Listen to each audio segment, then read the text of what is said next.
I hate to seem like such an idiot, but I don't hardly know how to do any of this stuff.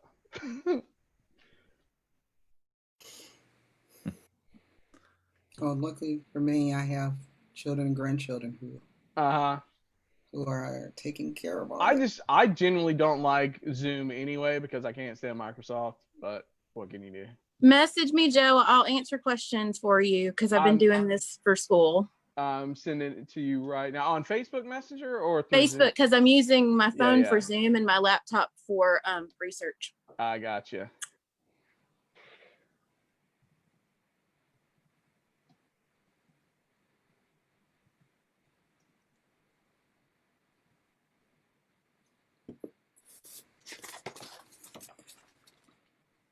All right, I sent it.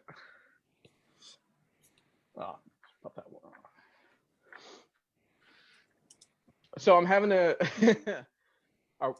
We're not live, are we? Yes, we are. Oh, okay. Whoops. 7.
So I'm just trying to share this to my page so that you guys can see it. Okay. And we'll get started.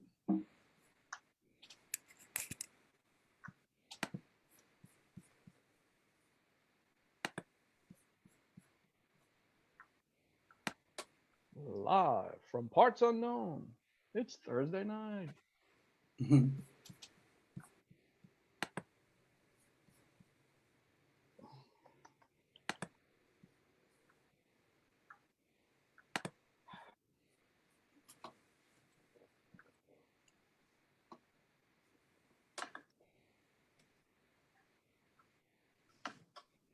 Live from parts unknown.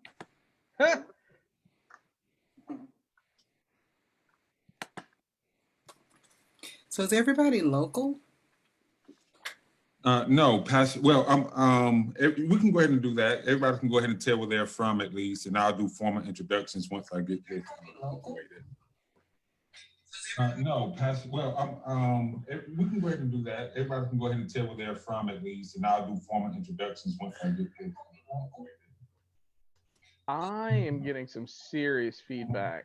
Mute your live feed when you're unmuted on the Zoom meeting. Getting some serious feedback. Mute your live feed. Where's my live feed? On the on Facebook. I'm just gonna. Thank you. Out of Facebook.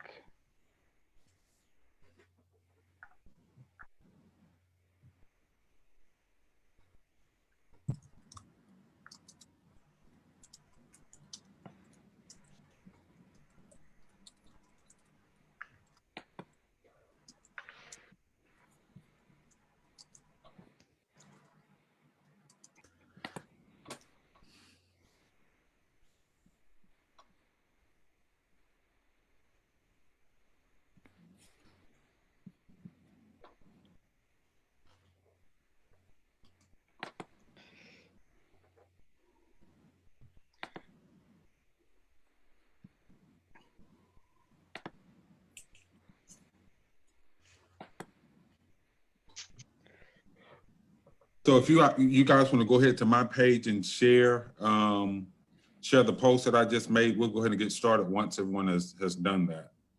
So you can just let me know, if you're going to want to do it, or if you just want to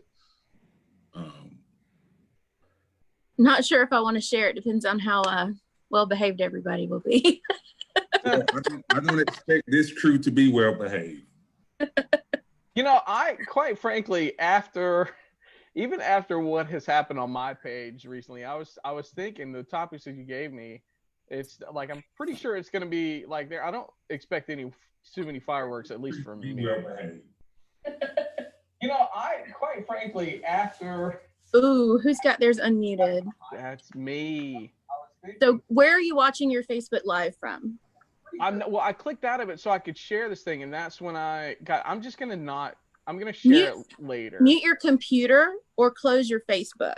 Mute my computer. Okay. Like, are you on two different, like a phone and a computer? I feel like such an idiot. You're not an idiot. You just haven't been homeschooling your children for the last 4 months. It's true. And Oh, I don't like new Facebook on Chrome. No. That's hard. Zach, my kids are gonna stream ours. Okay. Gonna do it for me. Well, actually, Martika, my granddaughter, is gonna do it. Okay.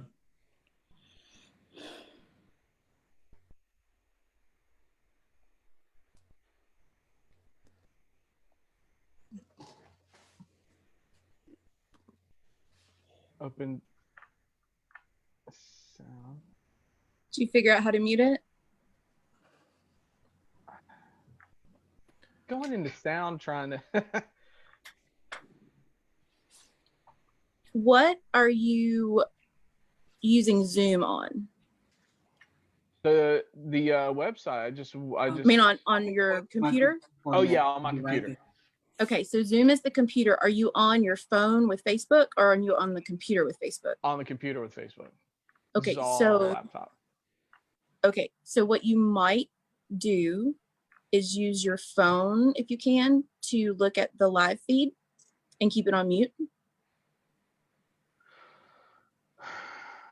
It might help you not have to do so much technical stuff. Well, I mean, do I have to? Can I just not do it? Yeah, you can share it later, Joe, if you want. Yeah, because I don't want to get bogged down. I'll tag you on mine. Yeah. I mean, I'm happy to share it so people can, watch later. Let me tag you in my post, and that way it'll share on your page. Okay. That way you don't have to worry about it. Great. I'm sorry. You're trying really hard. We're proud of you. Okay, there we go. We're going to go ahead and get started. Please, thank you. I'm sorry.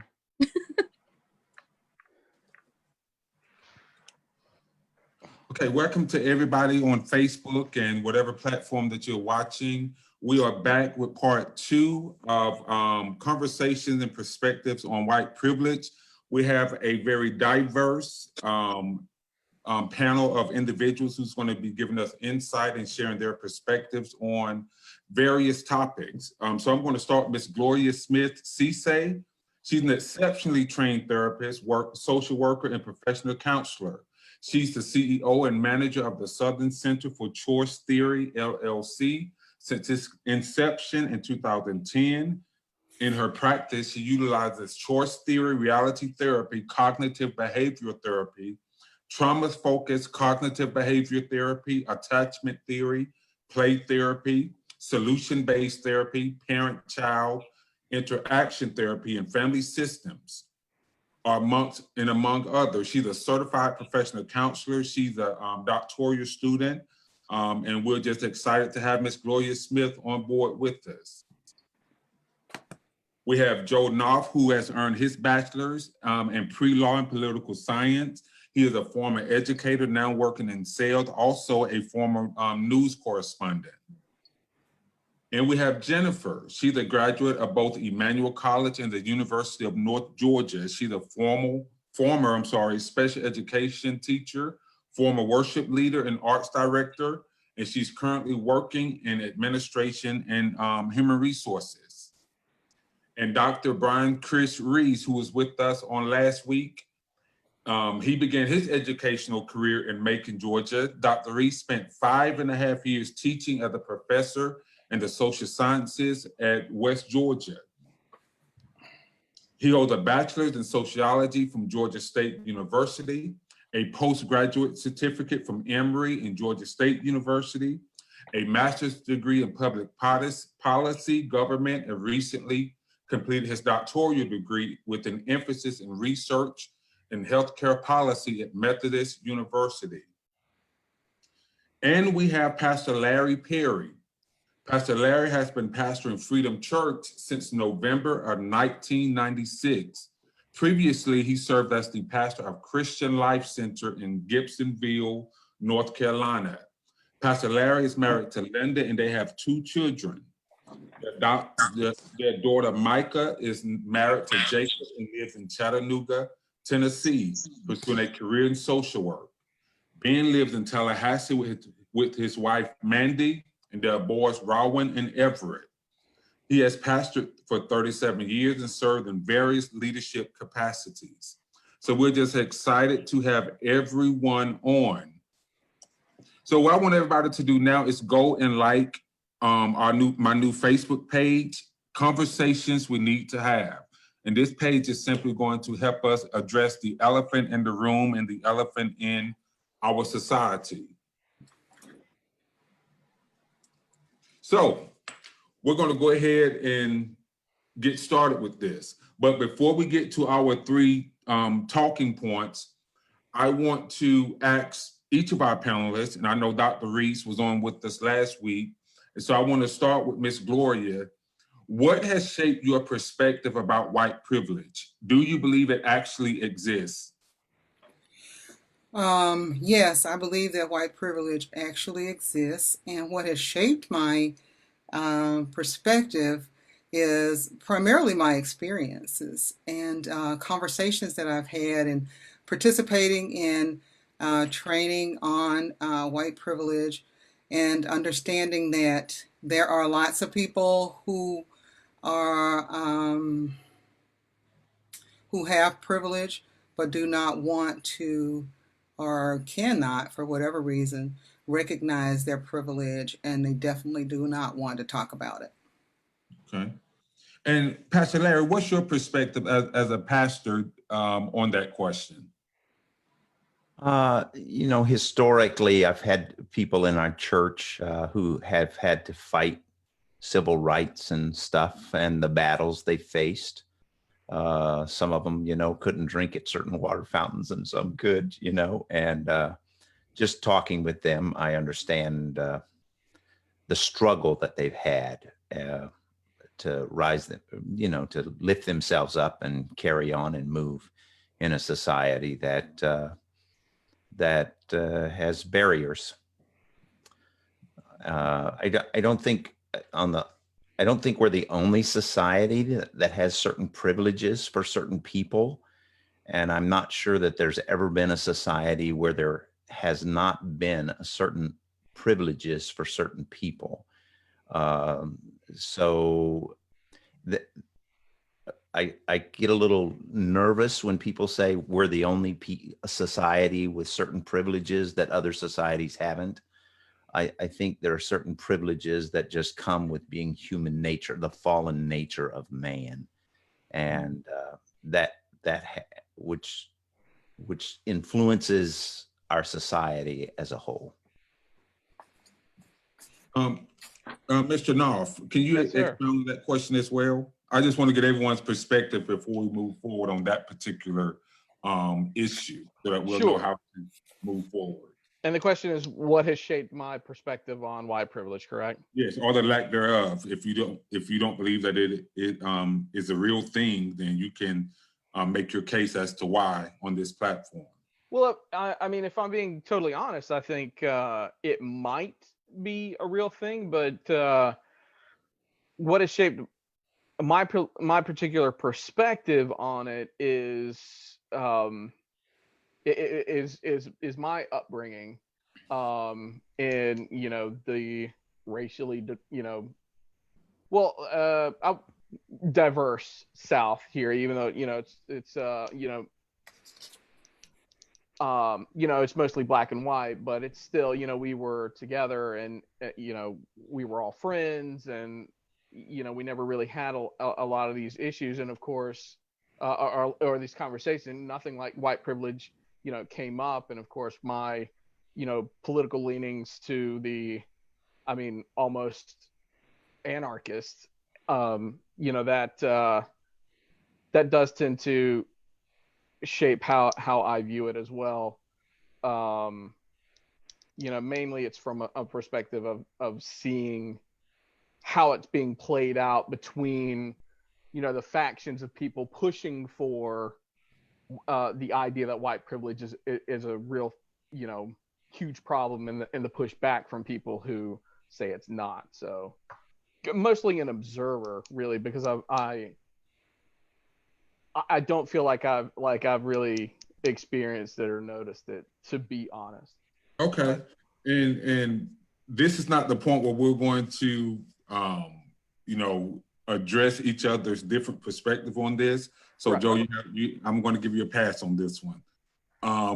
Jennifer, Well, no, you were asking what shaped my perspective. I'm sorry, maybe I misunderstood the question. I wasn't downplaying that it was. No, I understand.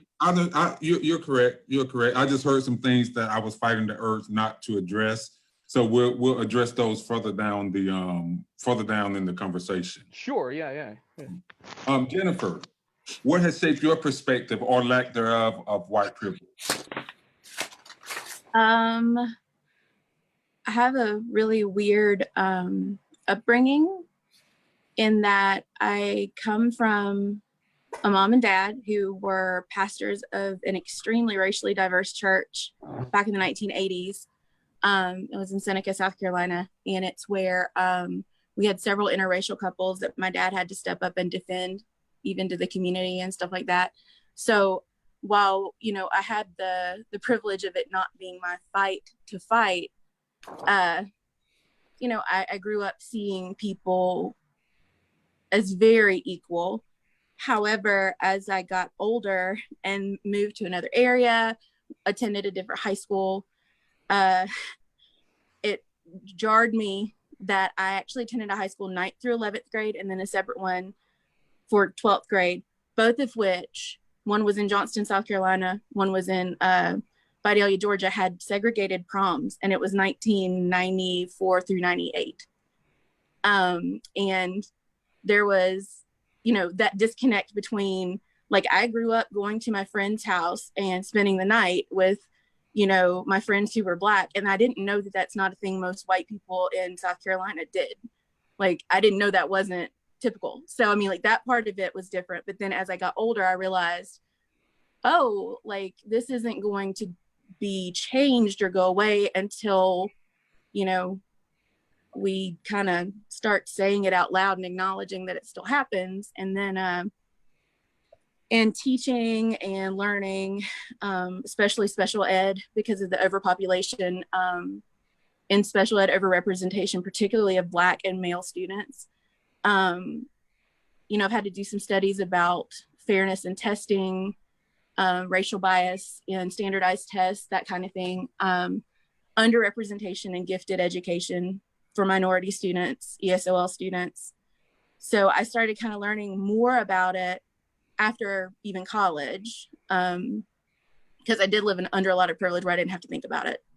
It was just kind of a thing where that was another person's problem, until I started reaching out to these kids and having to learn how to talk to their parents and what they're going to ask questions about, because culturally things are just different in a lot of different places. So that's where I learned about it.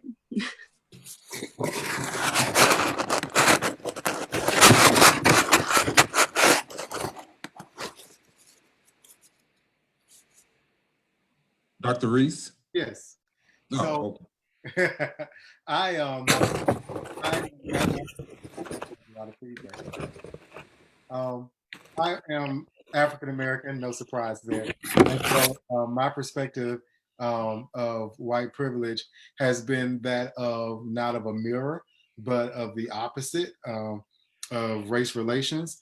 And so I will repeat what I said last week in saying it's something that I do believe that culturally, socially, emotionally, you cannot sign up for.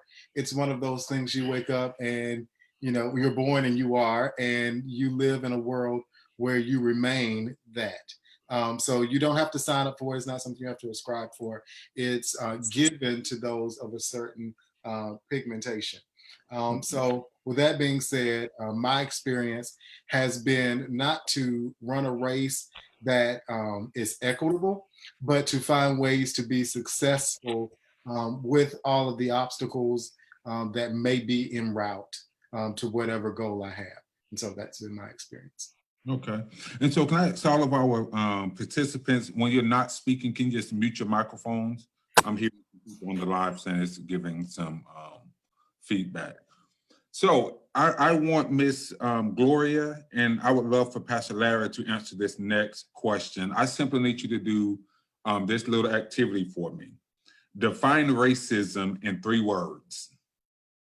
Miss Gloria, I'll let you go first. Oh, racism in 3 words. Wow, that's hard. Let's see.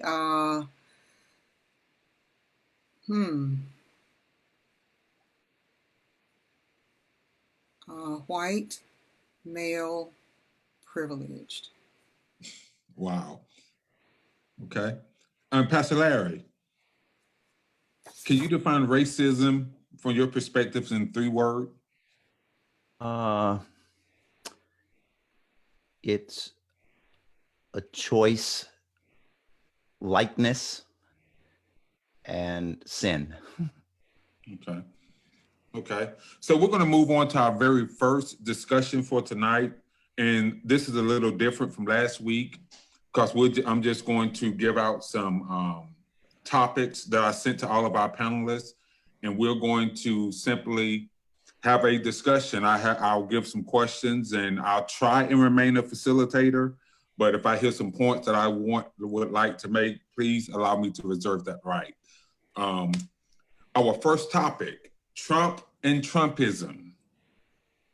And we're just going to let this picture sit here for a second. Trump and Trumpism. So, Joe, Yes, do sir. you believe President Trump is a racist? Do you believe the country is more divided than it's ever been under his presidency? Why or why not? I don't know, to be honest. I don't think he's a racist, but he very well could be. He said some, I guess, racially blunt things, borderline racially insensitive things that have been interpreted as racist, and I believe that's for effect. I believe that's for, you know, a media effect.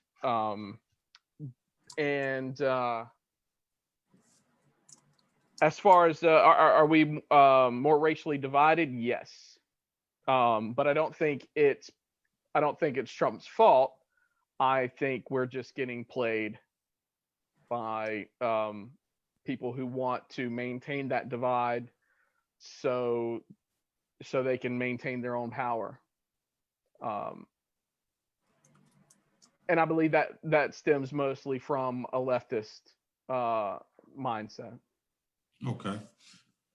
So, Pastor Perry, Pastor Larry, do you feel that President Trump is a racist? Do you feel like he's divided the country more so than any other president in history?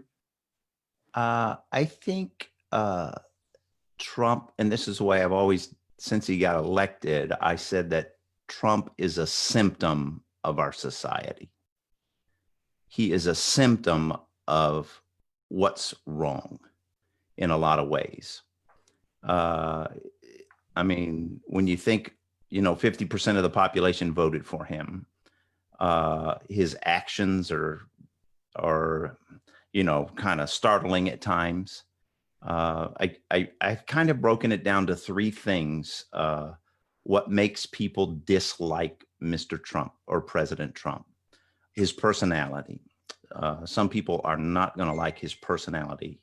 He's New York. He's a fighter. He doesn't let people just say things without challenging them. His personality is offensive to a lot of people. And then his policies. He is politically, his policies have conservative twists, but then there's some liberal elements in there that. And if you're a leftist or even an extreme liberal, you're gonna not like his policies. And the third thing I think that makes him offensive to people is his past. He has a past that's not good in a lot of ways to a lot of evangelicals and to people at all. So when you take all that together, he's a symptom of our society that has seen a lot of decay in a lot of areas. And I would call it moral decay. And he is a symptom of culturally what's happening in our society. Okay. Dr. Reese, would you like to respond to either Pastor Larry or Joe?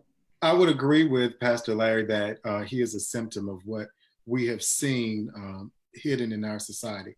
He is a representation of what we knew was there, but he takes institutional principles and places them on display for it to be seen. So it is the herd ignorance, it is the herd displacency, or the herd hurt that is projected. And I'll agree even further with the Pope. And this is aligned outside and inside of the mentioning of race. But just in treating people right. Anyone who spends more time building walls than bringing people together shouldn't be proclaiming themselves as a follower of Christ. Maybe Christist, one who models the ideology of, but his absent-mindedness of what it takes to be sensitive to other cultures, not just Black culture, we're speaking of that now, but even other cultures, even the sensitivity to females, to other nations, to refer to anybody's home as a shithole country. The constant disrespect for other people, it is ignorance and it is the absence of exposure to those cultures, but that is no excuse when you take on the role of a leader of a nation. And so, by definition, by all ways that I mentioned, I consider him a racist. Okay. Jennifer, would you like to respond before I give my my spiel? Sure. I feel like you probably saw me chewing on the inside of my cheeks a little bit during all of that. So I have a few thoughts about it. I kind of take notes while I'm talking because I like to be organized or I'll ramble. But I will definitely agree with what it's Dr. Chris was saying, that I feel like first the answer is yes, I think he's racist, but I don't think that's his biggest problem. I think his biggest problem is that he only cares about himself. He's a narcissist. And I think that it wraps up a lot of isms that are in there for him. So he's never, and I would never equate, racism with classism or whatever, because they're totally apples and oranges. However, I think with his very self-led, self-important leadership style, you're always going to find that whatever group in that moment is going to be put down and be cannon fodder for whatever his cause is of the moment. So that's my answer short. But my longer one is, I think the racism was already there. White people used to whisper, they'd say, oh, this is the Black guy that I used to know, and that kind of thing. And they would keep their bigotry quiet. And I think that he gives a face to it, a popularity to it, and an ability to tag onto it and go like, oh, and part of that bothers me, given a little bit, I have a little tiny streak of libertarianism in there when it comes to identity politics and things. I'm not a total liberal. I have some weird streaks of conservatism, but one of them is like, I don't like anything that puts people in like a mob. And I feel that is something that he has emboldened people to do under his flag, so to speak, of Make America Great Again. And it's not necessarily what he's saying, it's what he's not saying. So he may not say directly, oh, this, that, or the other, or the only Democrat that's good is a dead Democrat, but he'll retweet it when someone else says it. which is kind of a cowardly way to be a racist. Honestly, if you're going to do it, just be one. So that's my thought. So I think that what Pastor Larry. Go So ahead. I just listened to that tweet that you just referred to about, I wish every person that was a Democrat was the only good one is a dead one. And I listened to that tweet, and the conclusion is, when that guy says that, he says, now I know the news media is going to have a problem with that. What I really mean is their ideas, their political agenda. I want it dead. Now, what post are you talking about, Pastor? It was A go ahead. retweet that Trump retweeted somebody else saying, I wish a good Democrat is a dead one. And what he was talking about there was their policy. He clarified it, but they only want to take out of context just that little snippet and rebroadcast it. And I think that's an injustice to our mental capability to understand politics. And it doesn't do us any good to take snippets. And that's what the media loves to do. It creates greater division and because they take these snippets to prove a point that runs a rabbit down a trail that ends up in greater division. And it doesn't help us. Well, I think, to your point, Pastor Larry, I think the media wouldn't have to take a spin if the president didn't say some of the foolish things that he says. Although you may have a good argument with this particular one, which I don't necessarily agree with. When you have a president who says when he's running for office that he can stand in the middle of Wall Street or wherever he would stand and kill someone or shoot someone, and he wouldn't lose a vote, or he called other political leaders all kinds of names, or he degrades African-American journalists who ask him the tough questions that he necessarily don't want to answer. Not only is he a racist, in my opinion, he's the worst kind of racist. He's the immature, narcissistic kind of racist. And I said I was going to try and just be the facilitator, but we're going to just throw that out. You can't. Yeah, May I address something, Zach, really quickly? The commentary in the video, I'm not going to rehash this very much, but the commentary in the video, the man starts out by saying the only good Democrat's a dead Democrat. I want to make sure we got the quote right. And then he does go on to say, and I know people are going to take that out of context and they're going to say that, this, and then he goes on to say, I mean, their politics. But I don't know that that is something that can be metaphorical as divided as places where I live are. As it is now, I would never in a million years, if I were voting for Joe Biden, put a sticker on my car. Because if I park in the parking lot at my job, my car is going to get keyed. I'm going to get a brick through my window. I mean, it's really fired up around here. And I don't mean that to say, that he's doing whatever, but I think that it falls back on the quote. I believe it was Mueller that quoted this at one point. Comey that quoted this at one point. Will no one rid me of this turbulent priest? It preceded the death of Thomas Becket, and it was because it was attributed to Henry II, basically saying when a person in power gives power to words, they become more than words, because eventually they're going to be dead, Thomas Becket was. And so that's where, as a leader, you have to have more gravitas and responsibility with what you're sharing and reposting and giving power to, and thinking it through more carefully, because maybe he's smart enough to get that that's metaphorical. I don't know that all of his followers are, and that puts people like me who are not Republicans at risk. Okay. Right, because Trump stickers don't get their cars don't get keyed and bricks through their windows. Not in Gainesville. Well, but Gainesville ain't the rest of the country. Well, I Tallahassee's understand. a little different than that. I'll just say that. I understand that. And I know that it's different everywhere you go, but you can't share things that are going to inflame people and incite violence, because not everybody's going to get past the first 3 seconds of that video, even people who like him. Because you get some yeehaw guy on there and they're going to go for it. So someone that I know is a good friend of mine wished everybody that voted for Trump to be dead. Mm-hmm.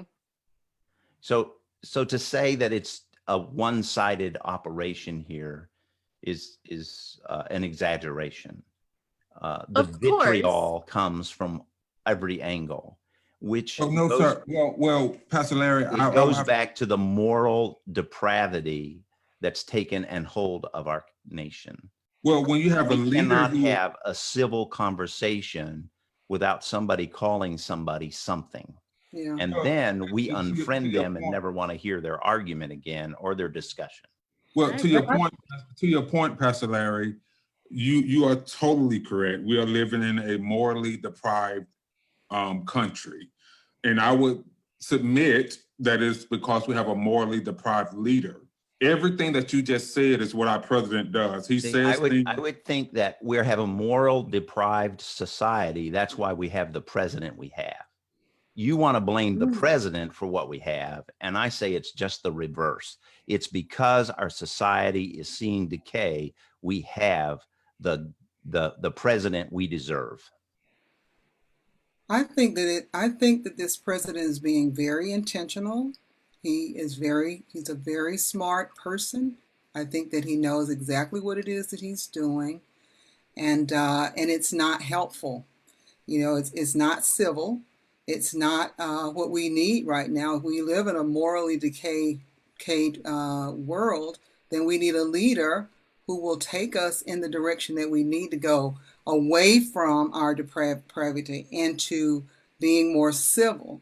And so if you say something and you are in a position of power, and he's the leader of the free world, he has a lot of power, and you use words, you know that when you use words in a certain way, they are going to be impactful. So I believe he's being intentional, and I think that what he could do to better serve everybody is to practice being a little more civil, behaving like a leader. I agree with that. And by no means is he an idiot. He's far from an idiot. I think he's very intentional. He is the leader, though. I think we want to take away the idea of the conversation of how people behave on side. And I agree with the negating of labels to describe circumstance. However, the leader is leading, and his language and his choice of words. I'll give you the best example from a Black man's perspective possible. Make America Great Again. You allowed your campaign to allow that to be your slogan. Exactly when was America great, as Tim Wise would say? Because you have to be careful of which zone you choose in life, because one season of time you're talking about children working in mines, the next time you're talking about segregation and discrimination, the next moment you're talking about war. So exactly when did we have it right to a point where we could describe it as completely great?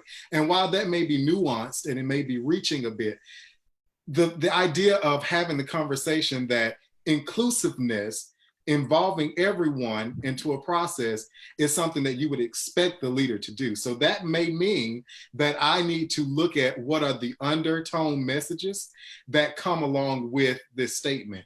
And for someone who's African American, I can see the absence of our belonging in his ideologies, particularly when you look at a celebration of Black history and it's a conversation at a table, and that's the totality of a history of people who've been displaced.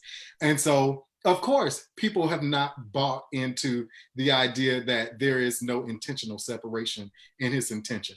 I think he's very intentional, and I think he gives power to voices who have wanted to be heard, at some point were heard, but at least had enough dignity to hide their intentions. And now they feel more open to be open about their thought processes and say it out loud in open spaces.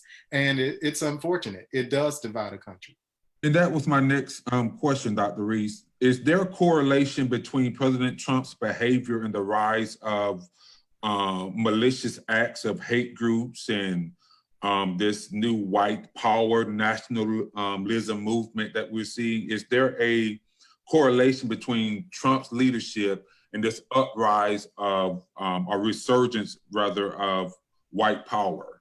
Well, all these cultures and groups and cults existed prior to. I will not say that they were not existent, right? They were there. However, the consistency in how comfortable some of these organizations have become over time is because of the climate that is being set by the leader. See, I really believe that if you believe that there should be a certain mentality in a room and you're sitting at the head of the table, it's your responsibility to set the tone.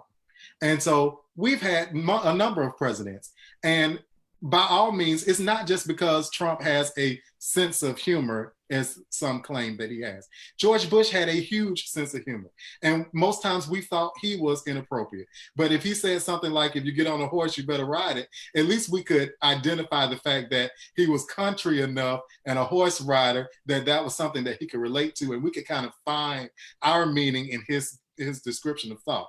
Here, we're left with not just New Yorker behavior. We're not left with someone who is intentional about trying to bring people together. But every conversation, let's follow the leader, if we will. Every conversation is about how different people are. Every conversation is about how better someone is better than the other, or how much advantaged someone is above someone else. The divide is being led by the leader. And so it wouldn't matter if this wasn't Donald Trump. If this was another leader with this type of behavior, it would not be described as true leadership. And I'll close on this statement in saying James Comey wrote an excellent book on leadership. And all of the descriptions that he wrote about leading up to who he became as a leader, and his thought process behind being full of dignity and being honest and being a man of faith does not align with what we see in a leader from our current president. Okay. Anyone wants to respond to Dr. Reese or add to that question? May I tag just one thought into that? I do want to say that I've seen white conservative leaders that I do respect handle things differently and make that leadership call that's difficult. I think back to when John McCain was at his campaign rally and the older lady came up in the red shirt and then they made fun of her on SNL, but she said something about, Barack Obama's Arab and all this stuff. And then he just shut her down. He was like, we're not going to do that. Barack Obama, you're saying some things about him that are, number one, not true, and number two, call to things that are not accurate. We're not going to do that. And he didn't say it quite like that, but the idea was there that he just didn't put up with it. And I think that is a sign of true leadership, is when you hear things coming, you're willing to lose a vote to shut down any type of untruth or bigotry. And I think that that's important. And I think that good leaders do that. And I mean, he lost, so whatever, but still, I respected him for that. Okay. Anybody else want to add to that that question? Okay. My next question, what has the Trump administration done for the betterment of our country, all inclusive? And I will just let anybody jump on that question. I'll start Ms. Gloria, actually. My phone was muted. I mean, my computer was muted, but I chuckled. I'm trying to think of something positive. Well, we don't have that much time, Ms. Okay, Gloria. I won't be able to do it, and I'm gonna pass. Okay. He called for the FBI to look into this recent violence. I'll give him that small thing today, which is potentially a good thing. Well, that's good, but he also praised law enforcement for their diligent work, but that's neither here nor there. Touche. I hear you. So, Pastor Larry, what has President Trump done or his administration done to contribute to the betterment of our country as a whole, inclusive of everyone? I think his deregulation of business created an economic climate that benefited everyone. Okay. Obviously, the pandemic has skewed that a great deal, and I'm not sure. I mean, I know everybody would love to blame Trump for that, and they're probably going to, because once you set in your sight a man because you don't like him, everything's his fault. And I think that's where we are. I'm not sure that he could do anything good.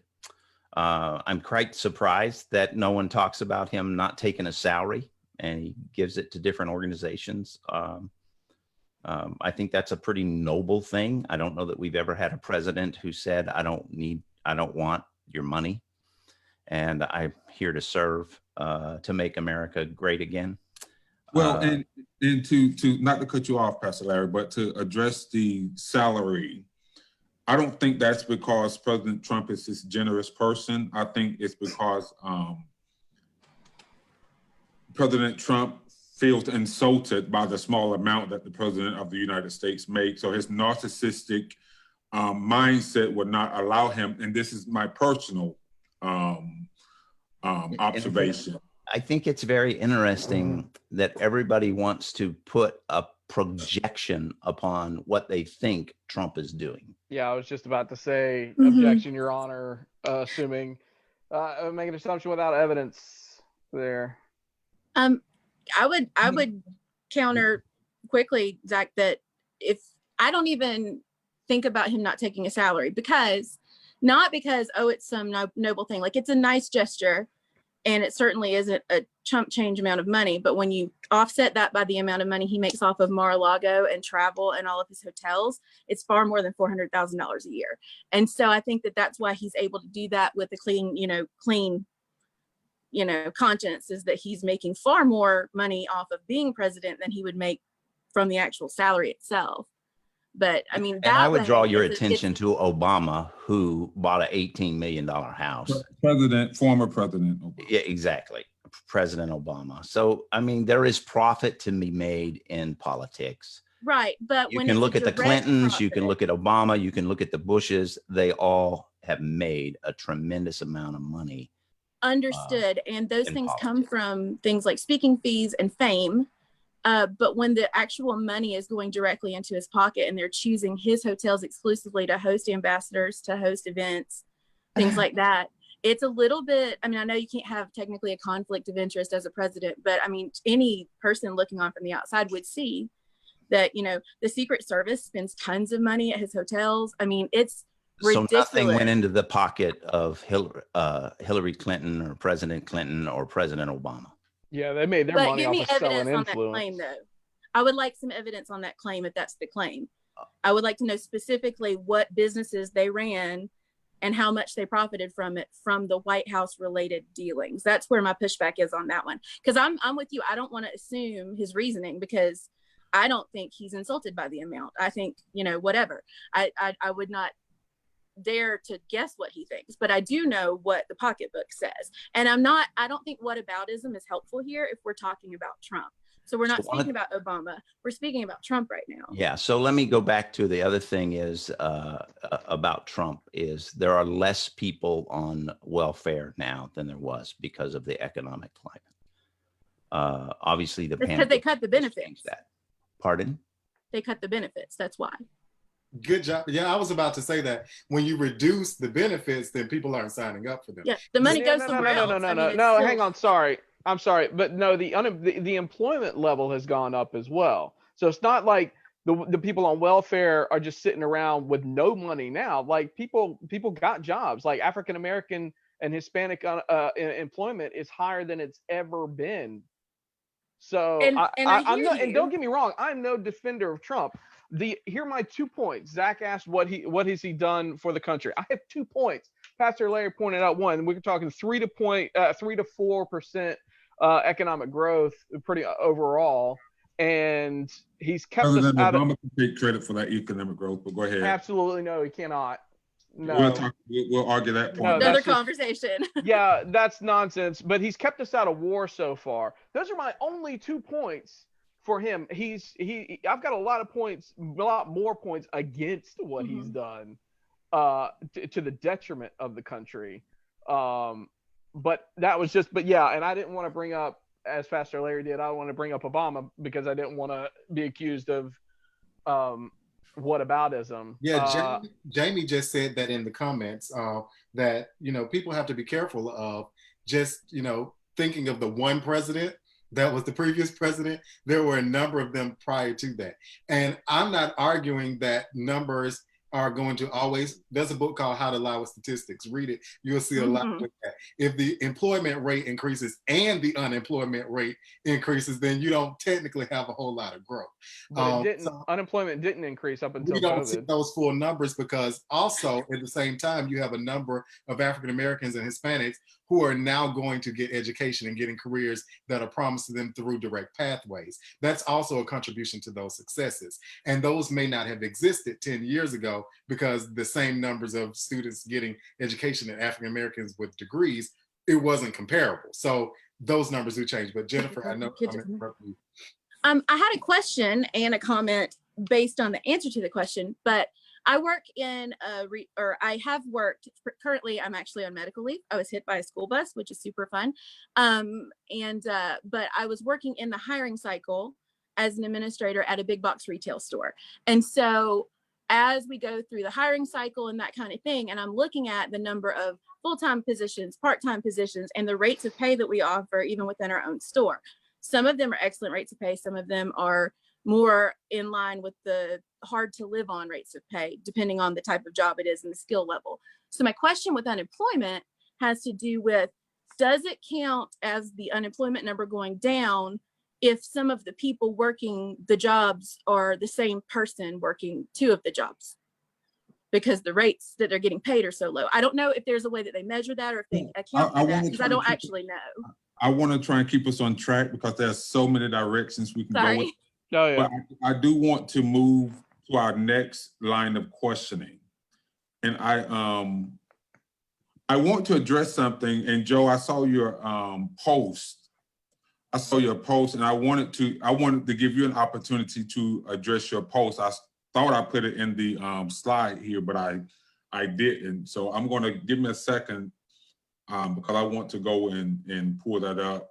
Okay. I had a feeling this might come up. Of course. I think I warned you that it would. Yeah, you did. I was wondering, did Dr. Chris have a chance to peruse that by any chance? I am not sure. I did not. Yeah, well, you're in for a real treat, Doc. Okay. I think I heated. Jennifer, can you pull that up and read Chris? I'm sorry, read Joe's. Wait. No. If we're gonna read it, I should. I'll let Joe handle that. Well, Joe, how about you read it? I don't want to put tones on him that he didn't put in there. Oh God. All right, hang on. See if I can.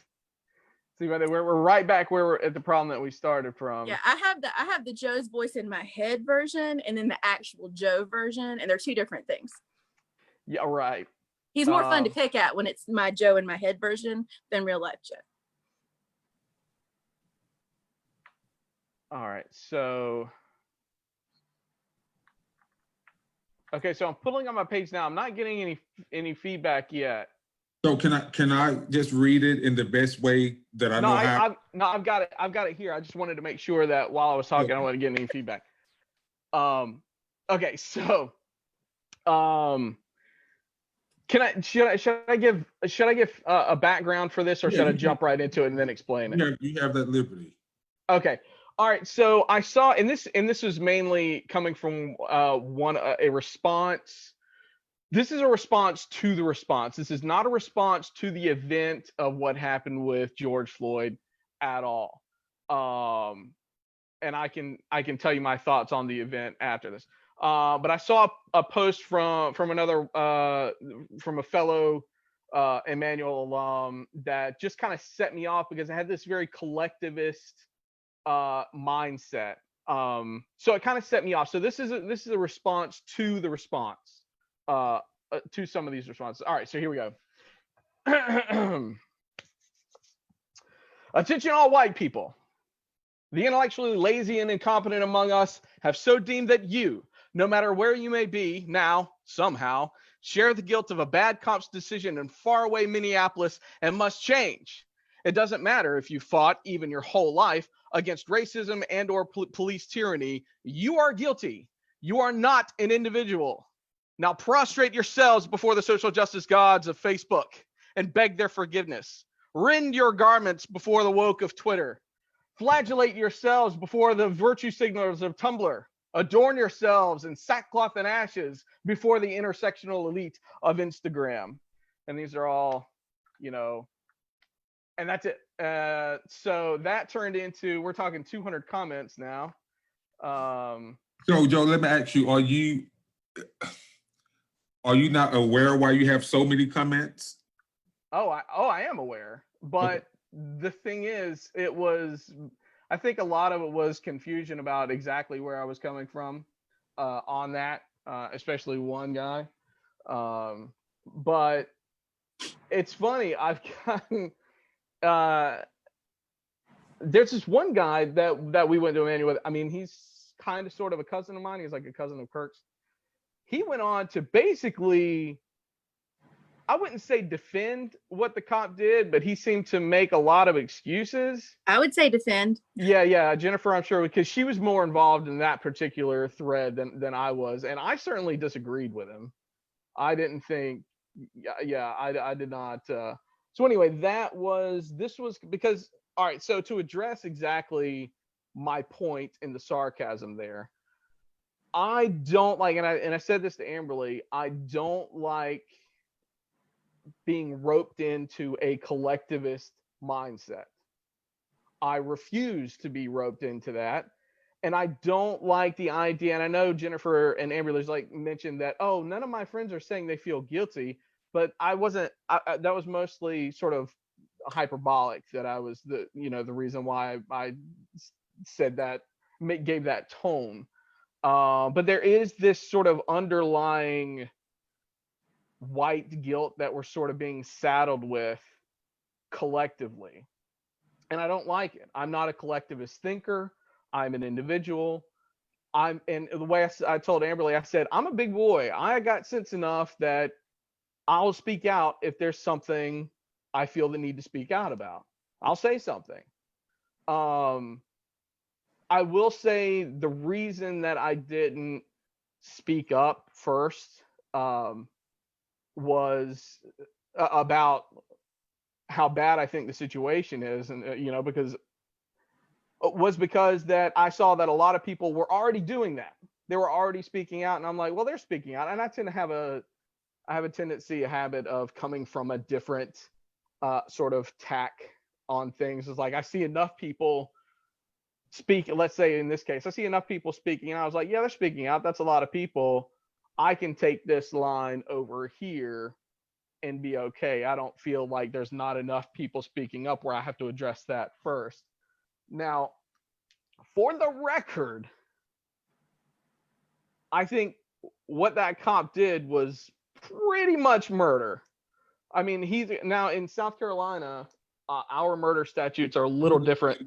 It was blatant murder, but go ahead. Well, the reason I say that here in South Carolina, the murder statute requires what's called malice aforethought, and I don't know that is terribly evident here, but it is. I think anywhere else it would be considered second degree murder. We don't have degrees of murder; we just have murder and manslaughter here in South Carolina. So. That's why I say it's basically murder, because it's just a different interpretation, legally speaking, from where I sit here in South Carolina. But yes, that was I feel confident that those cops will all be held. They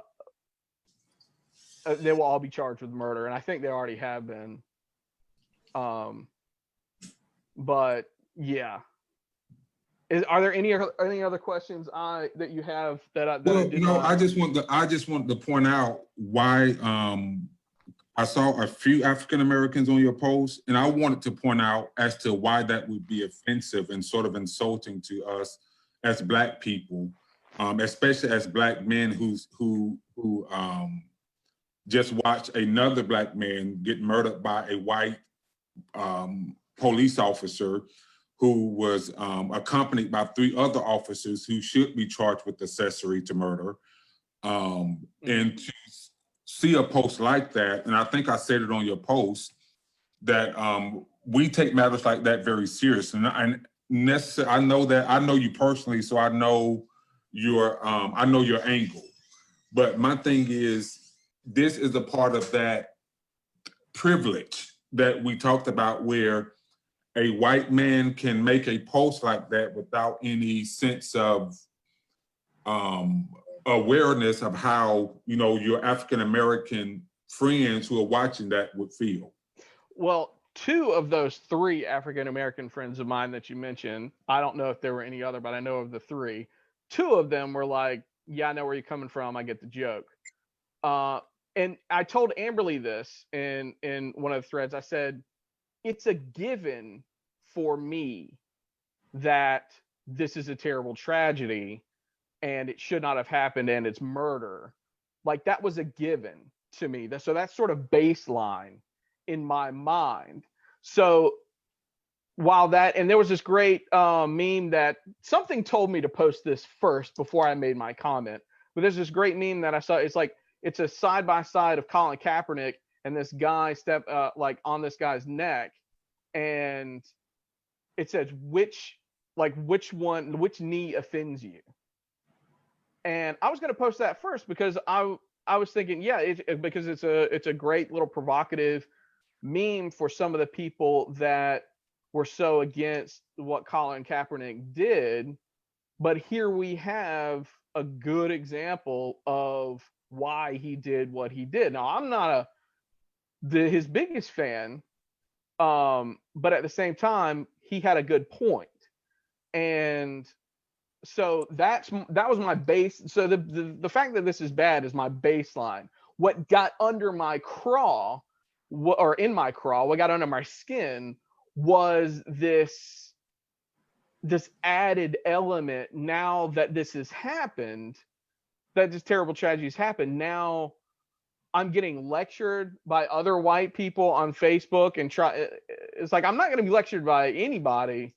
Why? And again, this, like, somebody was like, "Oh, well, none of my black friends were taking this tack. It was the white people that I was seeing."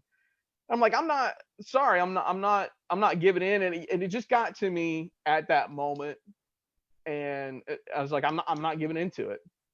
It's like, I'm sorry, I'm not gonna speak out just so I can look like I've spoken out, and so I can, not get this tag of white privilege, this unearned tag of white privilege, this sort of one of the ways that white privilege is used. One way is to silence is used as a cudgel to silence white voices, and another is used as this sort of prod of guilt. And I wasn't going to be. And I think your perception of how black people view white privilege is a little skewed, I'll say.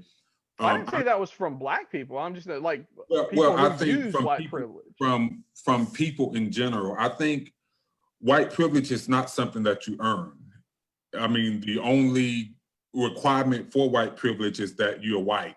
No, but I mean, the label of white privilege is used as a cudgel. And it could be for some, but for when you hear an African American speak of white privilege, we are speaking about it from a sense of disadvantage. I get it. Disadvantage and abuse of power, in a sense. Yes. So, and we're not saying get rid of your white privilege. We're saying use your white privilege to even the playing field. I get that. I get and that. We're not going to turn this into a Joe and Zach back in the day debacle. If anybody else wants to chime in, you can. I have something to add. Yeah, I would love to hear from, especially Miss Gloria, because I haven't heard from her, and Dr. Chris, because I just love his voice. I just want to say one of the viewers' comment, and then Jennifer and Gloria, you take it along. A great follower is listening. Hunter Tyson says, white privilege doesn't mean you don't struggle. And I think that is an important point to add, because the struggle of African Americans doesn't compare. They're not in the same, it's like apples to oranges, right? And so I want to make sure I clarify that Zach gave the perspective that it's something that you don't have to earn. The hope from this conversation for others and those who are part is that we take those privileges and put it to good work and put it to good use, because we're in a situation where that doesn't necessarily work out that way. Yeah, I actually had a great, and we don't have to address this now or ever, because this would have been a way better question for the first video had I been a part of it.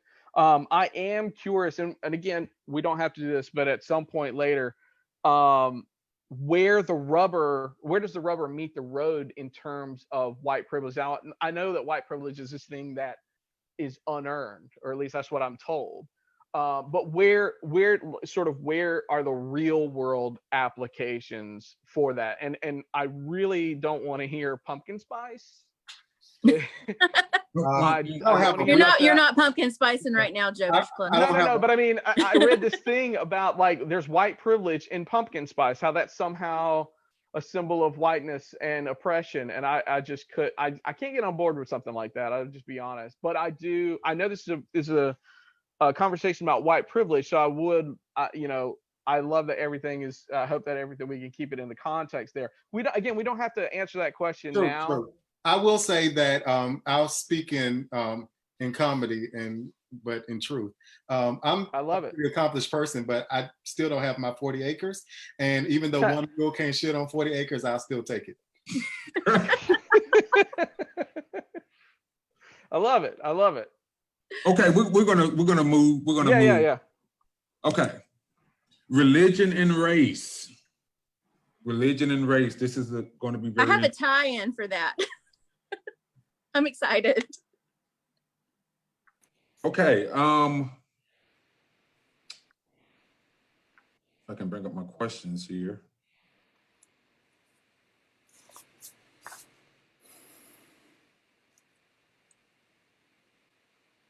So when we talk about religion, first of all, I want to be very clear, because I know a lot of conservatives believe they infuse the word religion in Christianity. So when we say religion, we're not just talking about Christianity. We're talking about religion, Muslims, Buddhists, Hinduism, all of these other religions. But for this context, we are going to talk about white evangelical Christianity. So whenever you hear me ask a question about religion, that is the context that I'm speaking of. We have three individuals on this picture.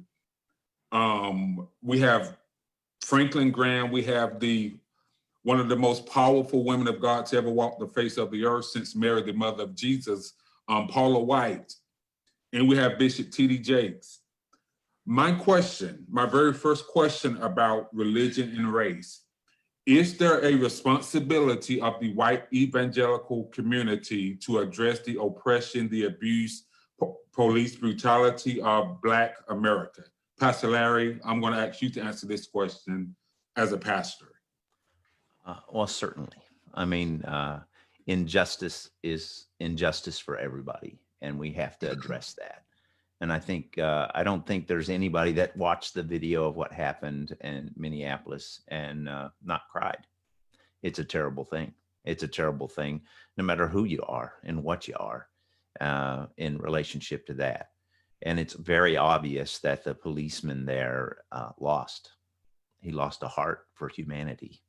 And you can see that in his actions, and it's just the hardness of heart.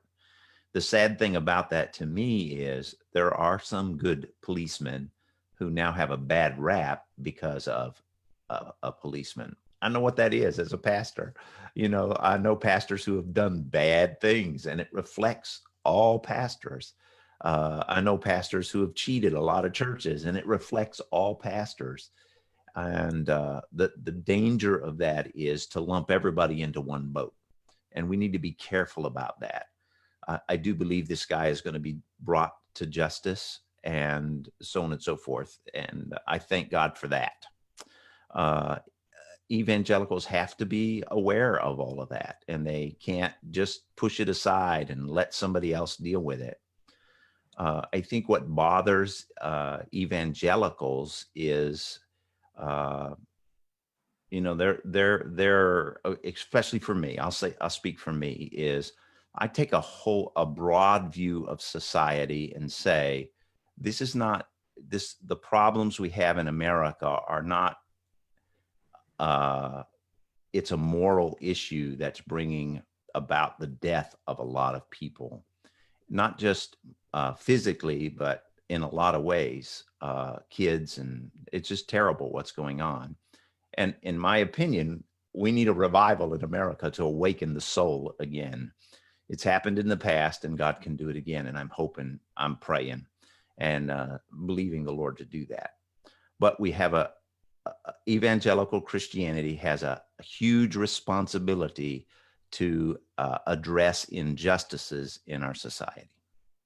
So what about the injustices when you're in the White House or in the Oval Office and you are a white evangelical pastor, and I'm just painting a scenario here, and you're sitting with a man who has advocated for the imprisonment of children, putting them in cages, putting them in detention centers, who has implemented some of the more stricter immigration laws in the history of our country.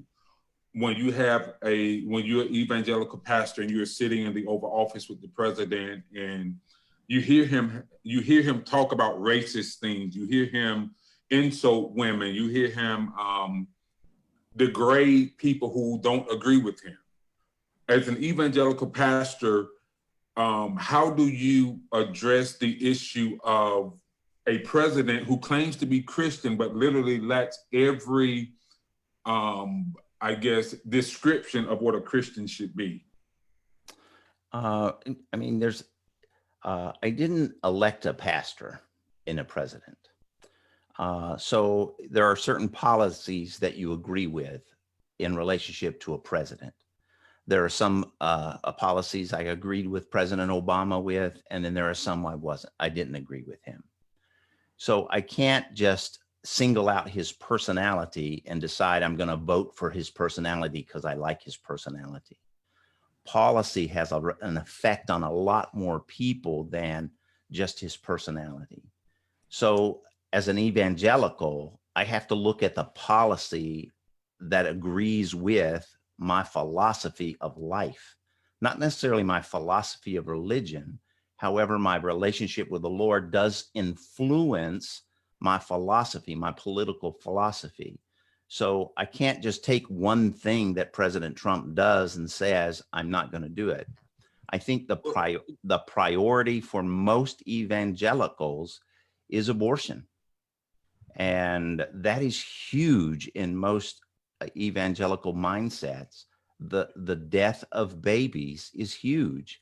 And they put that high on the list of priorities in relationship to voting for the president. And just to address that, your perspective, I find it amazing, and anybody can chime in and pull my coattail at any point. I find it amazing with evangelicals. If we were to dissect the Bible, and we talk about Isaiah, as you know from your theological training, Isaiah was what we would consider a political prophet. He would go into the king's palace. He would go and he would address not necessarily the policies, but he would address the immorality, the lack of compassion of leadership for the people. So when I say address him, you can still agree with his policy, but you can still correct him if you are saying that you are, chosen by God to lead people. Because if you are in leadership in the Lord's church, as I hear people say, then you should have a sense of more obligation to the Lord in his ways and his statutes than you do to a president or political party. Although I did hear you say that in a sense, but if you're going to tell me that you're going to vote for a misogynistic, racist president simply because he has alluded to or he speaks out on abortion, then personally, I find that to be a fallacy in the white evangelical community. And furthermore, I think that it is necessary that white evangelicals address President Trump. The same way that Franklin Graham was questioning the validity of President Obama's Christianity because he was open-minded and he disagreed with his policies. I think that they need to do the same thing about President Trump and his behavior and his paying off of women who he has committed adultery with. And on top of that, the idea that you have to keep in mind, I want to first address the idea of people not liking to be boxed into a description.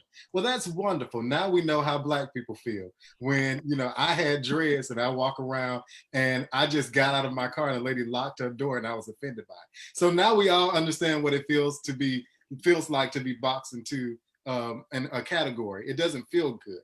And everywhere I go, there's a category for it. And so very uncomfortable. So I'm glad we were able to establish that.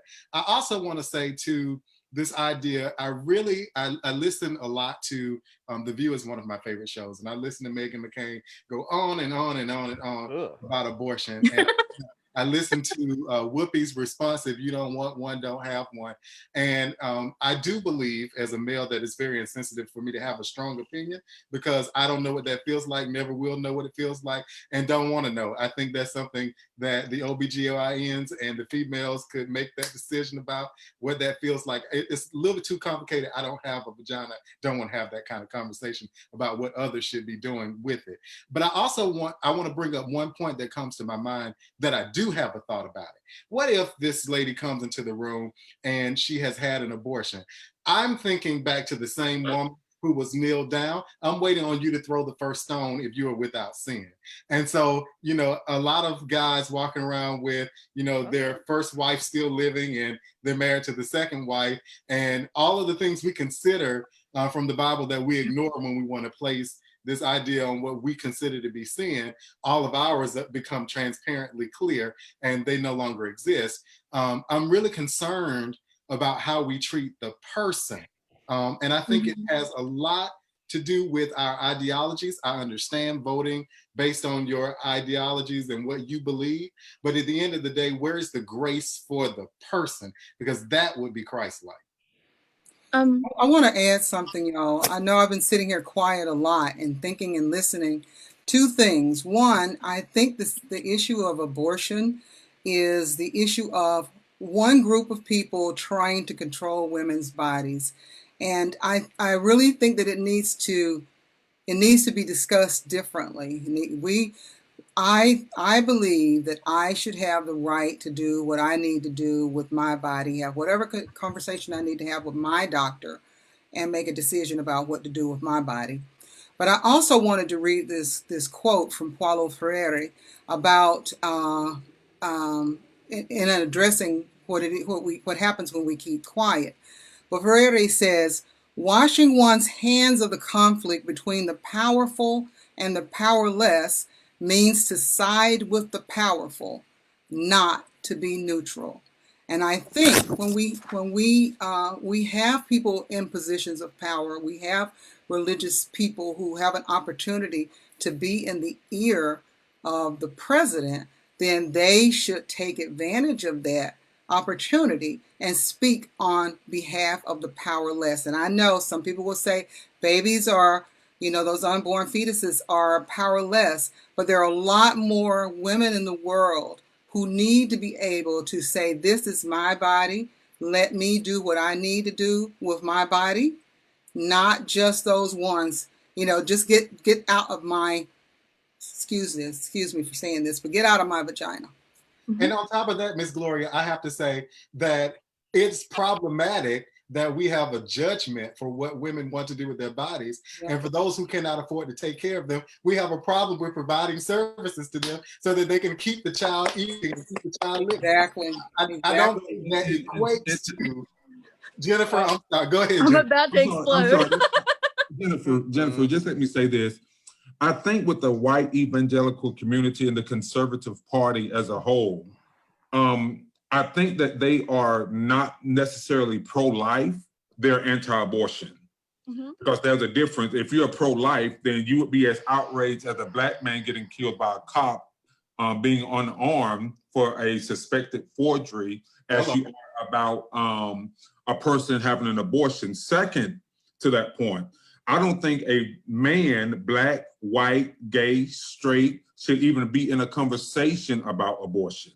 If you're going to have a conversation about abortion, you need to have women sit in, discuss the parameters of what abortion means. And I just think it's asinine to have men even breach the conversation of if a woman can have an abortion or not. But go ahead, Jennifer. I'm over here just dying in this conversation because this was a sticking point for me for years and years and years and years and years.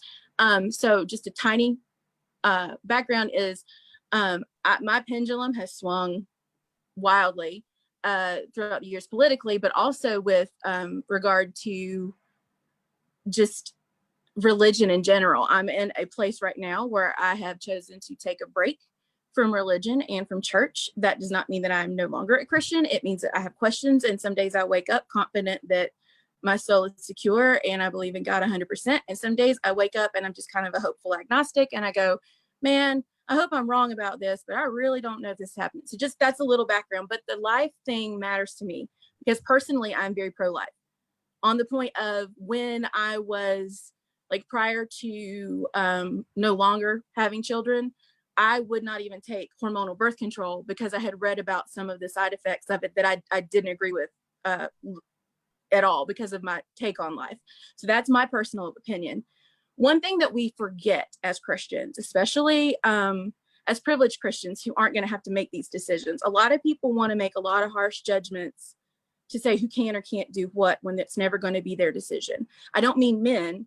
I mean people who have the means to take care of a child. I mean people who have the means to quietly go get an abortion and still talk about how they're anti-abortion and hide it. I'm talking about people who will praise God at church and say vote Republican, and then they pay for their daughters to have abortions. And I know people like that. I'm related to people like that. So and I just called him out live on Facebook and I don't even care. But the thing about it is when you look at abortion, it's not a one-trick pony. There's not just the one way to stop abortion, meaning vote for conservative, pro-life policies are going to end abortion, because how's that working out for you? It's still there. Roe v. Wade exists. It's probably not going anywhere. I mean, if they get the right amount of judges, it could. But the thing about it is, even in the states where they've drawn the line in the sand and said, we're going to do this heartbeat bill, blah, blah, blah.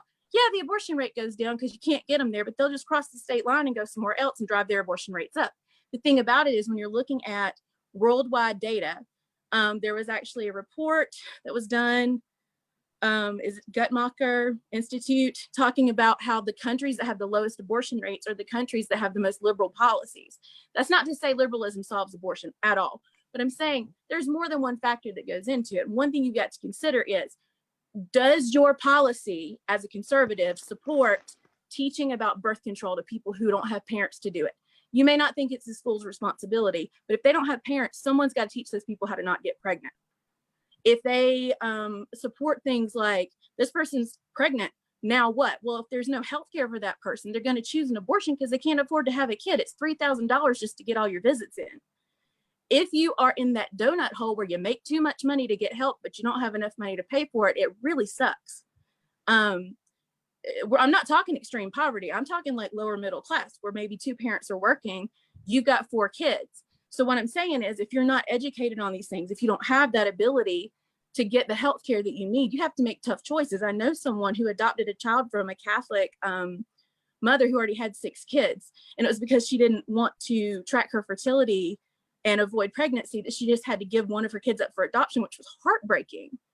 But education solves a lot of that. And the thing is, when you can vote for people who are willing to make those hard calls and say, we want comprehensive sex education, we want to be able to support people who are making this hard choice to keep their child. We want to support them and say, hey, we have resources if you need to get out of a dangerous house where someone's going to harm you and your unborn child. We don't want you to be in fear of carrying this child to term. especially when you start looking into issues of racial injustice and birth, because Black women are far more likely to die in childbirth and be ignored when they're reporting pain that can mean something like placenta previa. And when you're talking about things that are going to lead to C-sections that they may not get because they're not being perceived the same. I'm sorry, I'm going to step off the soapbox, but that is a big issue. And because I don't want to get stuck on, that's an entirely different, another conversation altogether. I would like to actually answer the original question. Okay. The original question, as I wrote it down, is there a responsibility to address police brutality / racial injustice? Was there one more? Was that the original question? That was absolutely the original question, and that's why I was kind of wondering, like, how did we get here? We were talking politics. Sorry. No, that's fine. I think, okay, coming from a libertarian / minarchist position, I think, and a Christian, I think there's a direct line from the loss of liberty that we've had over the decades to what happened to George Floyd, because it doesn't just happen to Black men. Because of let's go ahead, for the sake of argument, the attention, it's let's say it's worse because it happens to Black folks, Black men. It still does happen. Death by cop does happen to a lot. I mean, Kelly Thomas was one of the most tragic and just sad examples of police brutality that you've ever seen. There was one that happened in January. There was a Black cop shooting another Black, unarmed, handcuffed in the car, shot him 7 times. He just reached over and shot him. And there's a direct, because and I think there's this growing tyranny in the minds of people, this acceptance of tyranny. What bothers me, and since we're talking about white privilege and white, let's say white right wingers, there's just an excuse for the blue, back of the blue. They love licking that boot, and there's no thought that this is not a Christian behavior. How these cops are acting. It's not. They don't know the law, but more importantly, they pretend like they're Judge Dredd, like they are the law. That you can have a guy who, and you see these videos all the time if you look for them, these guys confronting police. It's like, look, I can walk down this street doing, like, let's say if they're carrying a gun. I know gun things are kind of controversial, but whatever. In these particular areas, it's where it's legal. They're videotaping these cops, and I mean, and you can see it all the time. They're videotaping these cops who are coming in like with this big D energy, saying like, you can't do this. It's like, yes, I can. And they're like, well, I got the badge and I got the gun, and you're going to do what I say. And that's just, and that is immoral. And it is, this low level tyranny. And not to cut you off, Joe, but I want to shift the conversation just a little bit. Sure. I just wanted, because since we're talking religion and race and answering the question, there is it's still along the lines of religion, but this is more so for, I guess, those who are African American who are Christian who are watching. Mm-hmm. Maybe Miss Gloria, Dr. Chris Reeves can serve as an authority on this as well. If slave owners used the Bible as the architect or the blueprint for slavery, is there any rationale as to why a Black person would even consider being a Christian?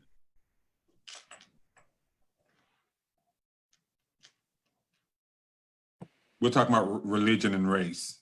So I figured I didn't want, our white guests to think we was jumping down their throats and not, ask a question about our own idiosyncrasies. Yeah. The only thing that comes to mind for me is tradition, and I was one of those kids who had a lot of questions about when I sat in church and heard stories about people going to hell because they didn't practice worship God the same way that we did in my family. And I think the only reason I continued to be Christian as long as I did was because of tradition, and I did not want to hurt my mother or anybody else's feelings. I also believe in, and you know, some people may not agree with me on this, but that Christ was and Christianity was one of the ways.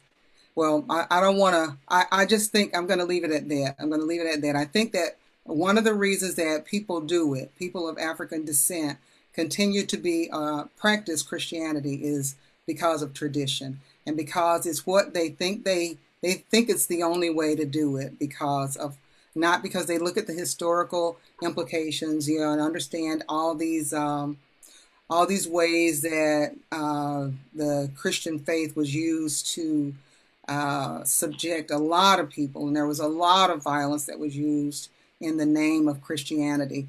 Not just to focus on the violence that happened to people of African descent here in this country, but people do it, I believe, because of tradition and lack of information.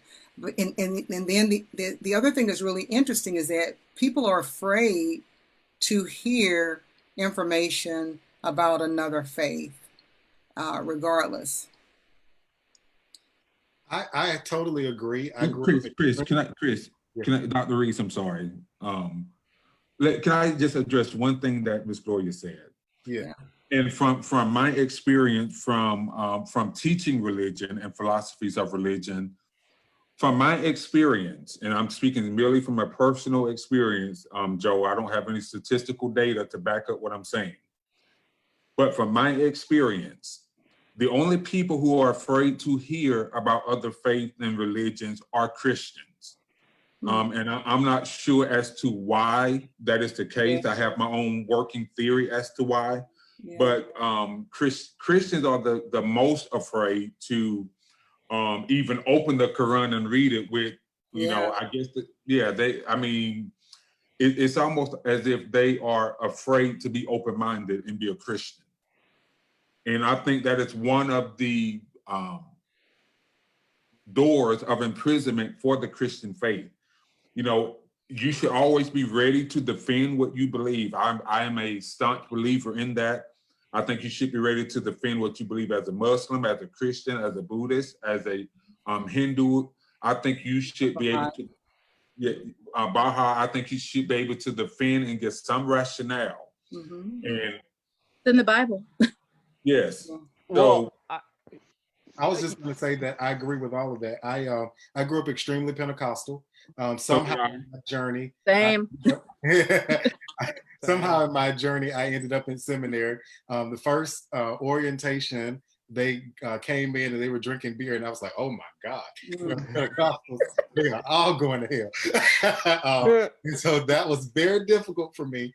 I remember the first day walking into class, and I didn't stick with it because it was that disturbing for me.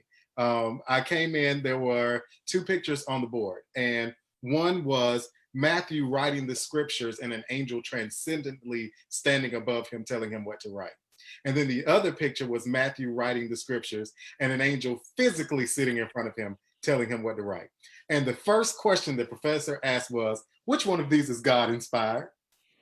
Mm-hmm. And I could not believe that even the question of ideas of any infallibility of practice in the Bible was even being posed in a seminary.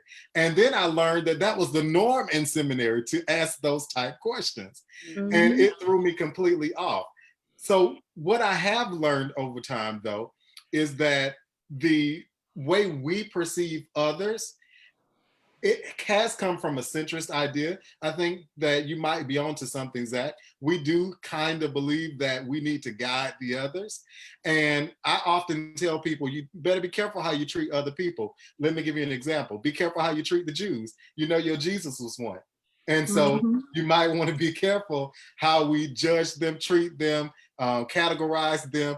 And I think that has had a lot to do with our ideology. Should our race and religion be contingencies for spoken voices? I think the Black church has been a voice for injustice. That's why you had this number of Reverend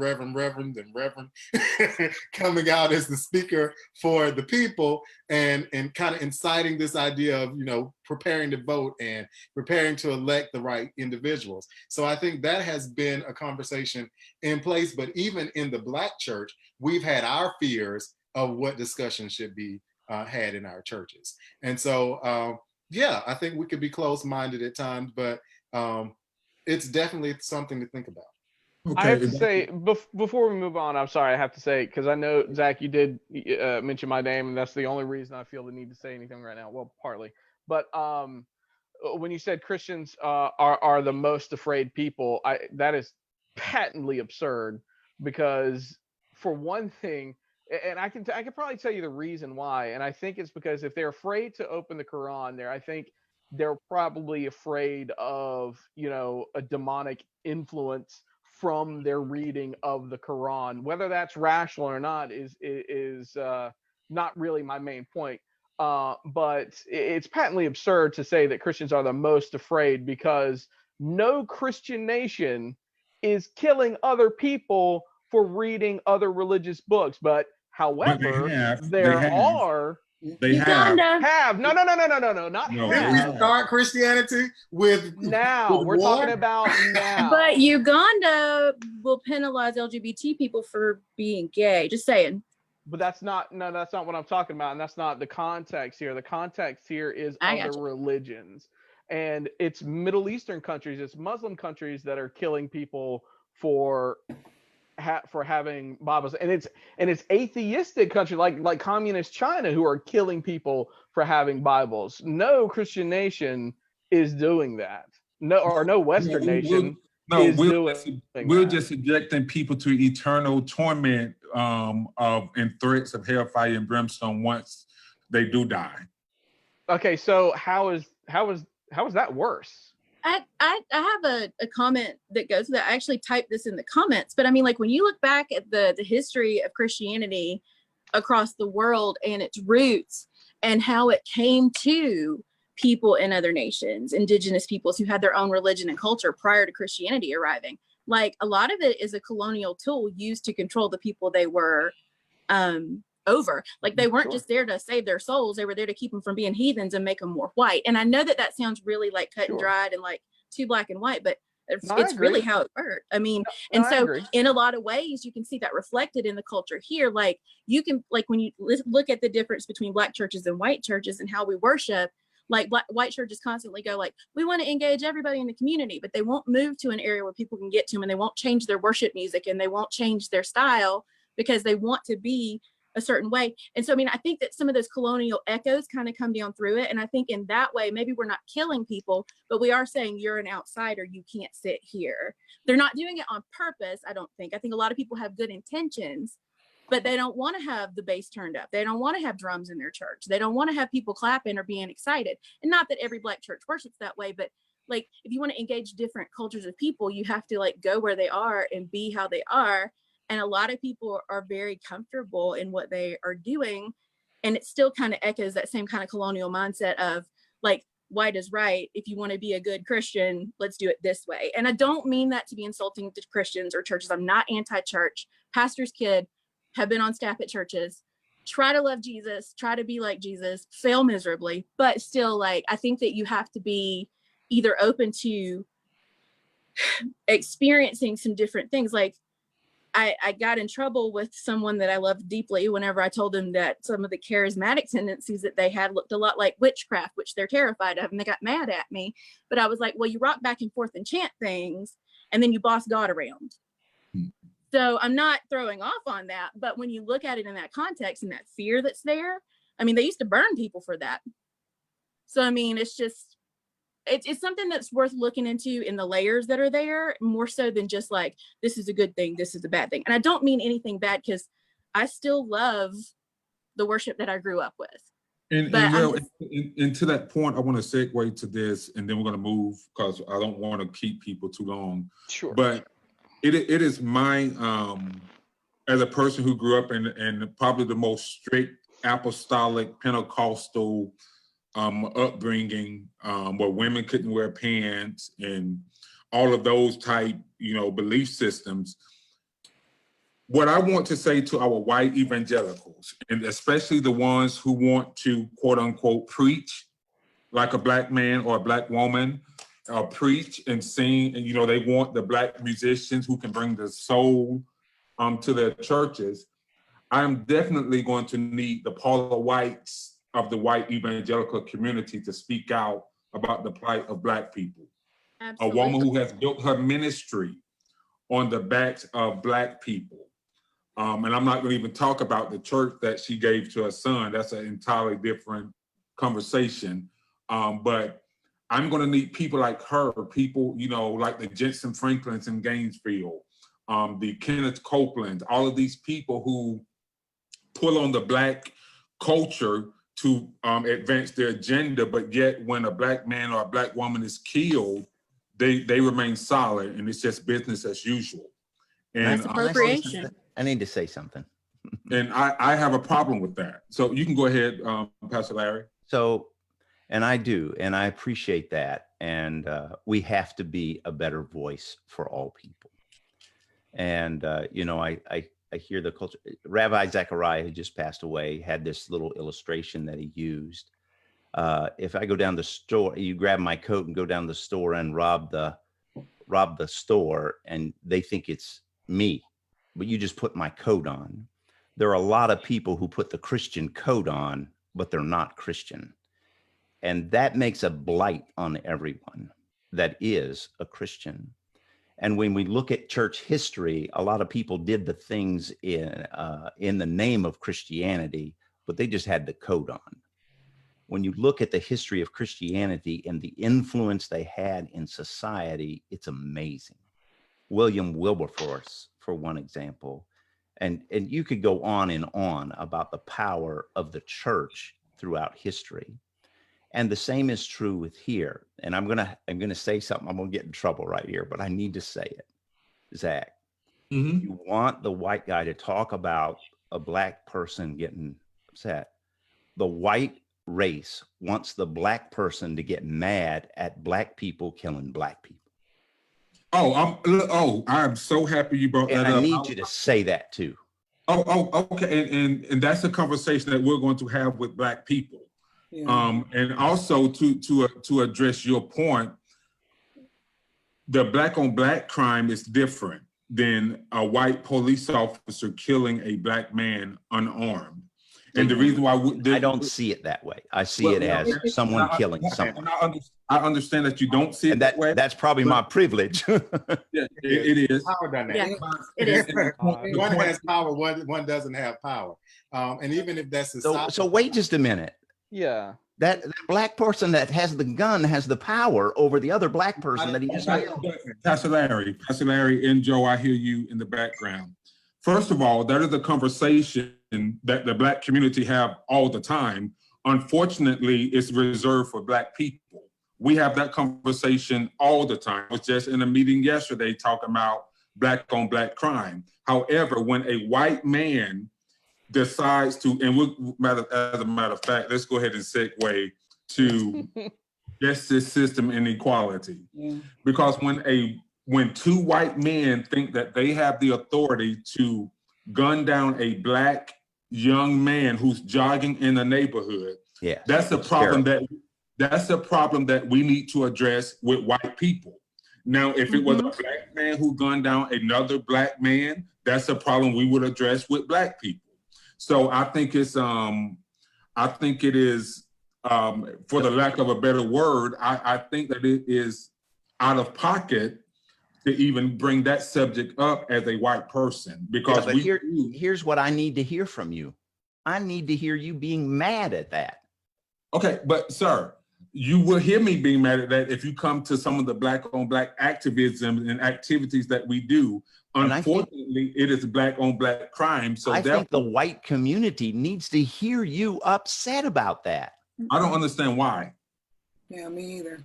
Can I need can to I understand can why I do the Because white- it's a life. It's your brother. It's your sister. Yes, we understand that, but why do the white community need to hear us upset about black on black crime in order to feel some type of validation for us addressing white? I'm going to cops speak. killing- I'm going to speak right now. I don't want you to think that it's me speaking. I'm just going to speak from what I've heard.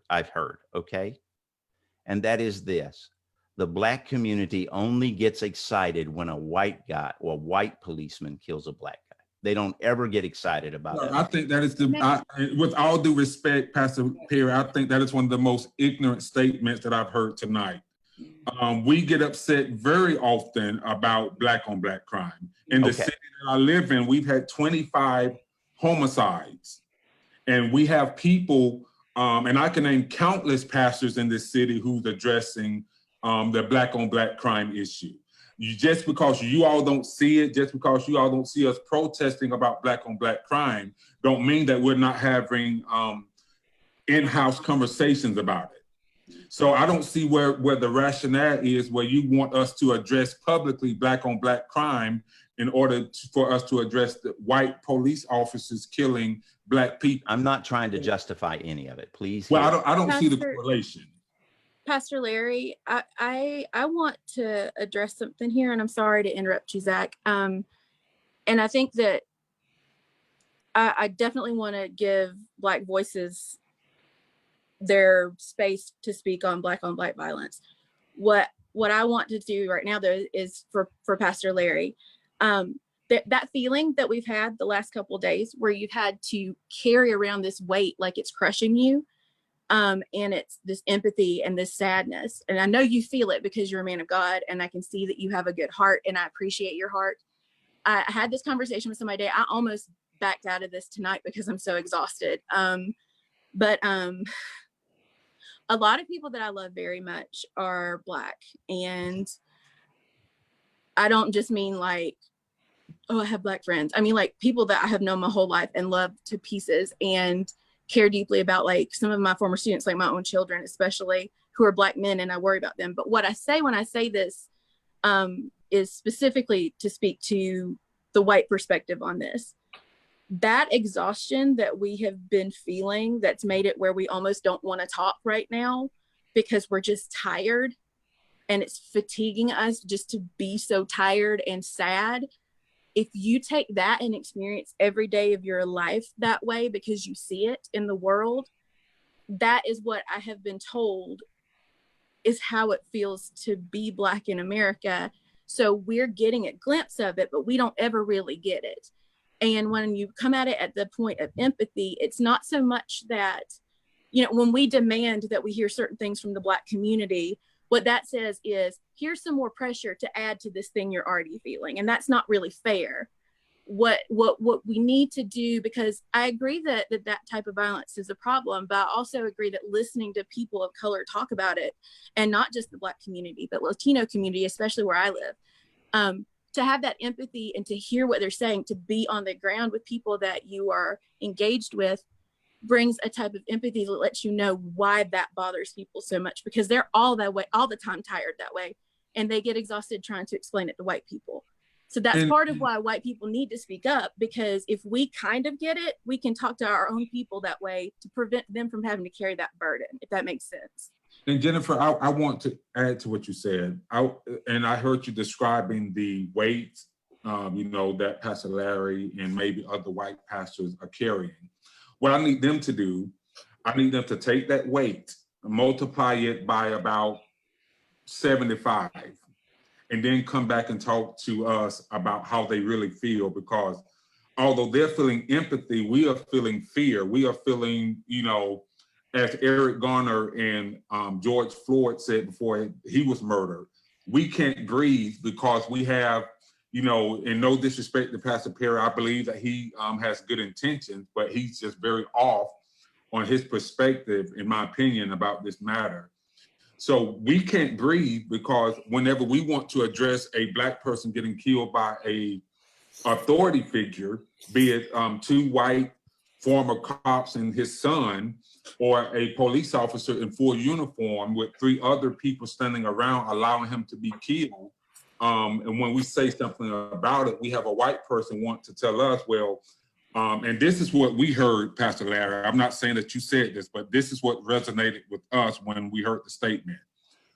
Be quiet because you're not addressing the Black on Black crime in your own community. And as I've stated, we do that address. Was not my attention. You need to understand. Yeah, and I understand, but I'm trying to educate you on. And I appreciate that.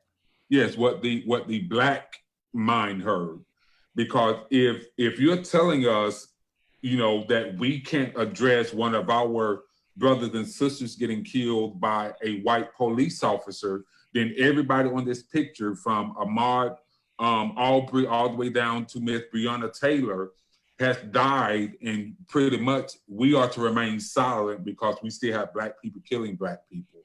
And I'm only That pointing was this not out. the implication at all. Well, I'm just pointing it out to you how what you know it's about. It It's can about be perceived. Yeah, it can be perceived as victim blaming. It can Yeah. be perceived. And I'm sorry if that's what happened or that didn't come across well. This is what I know, and I believe this with all my heart.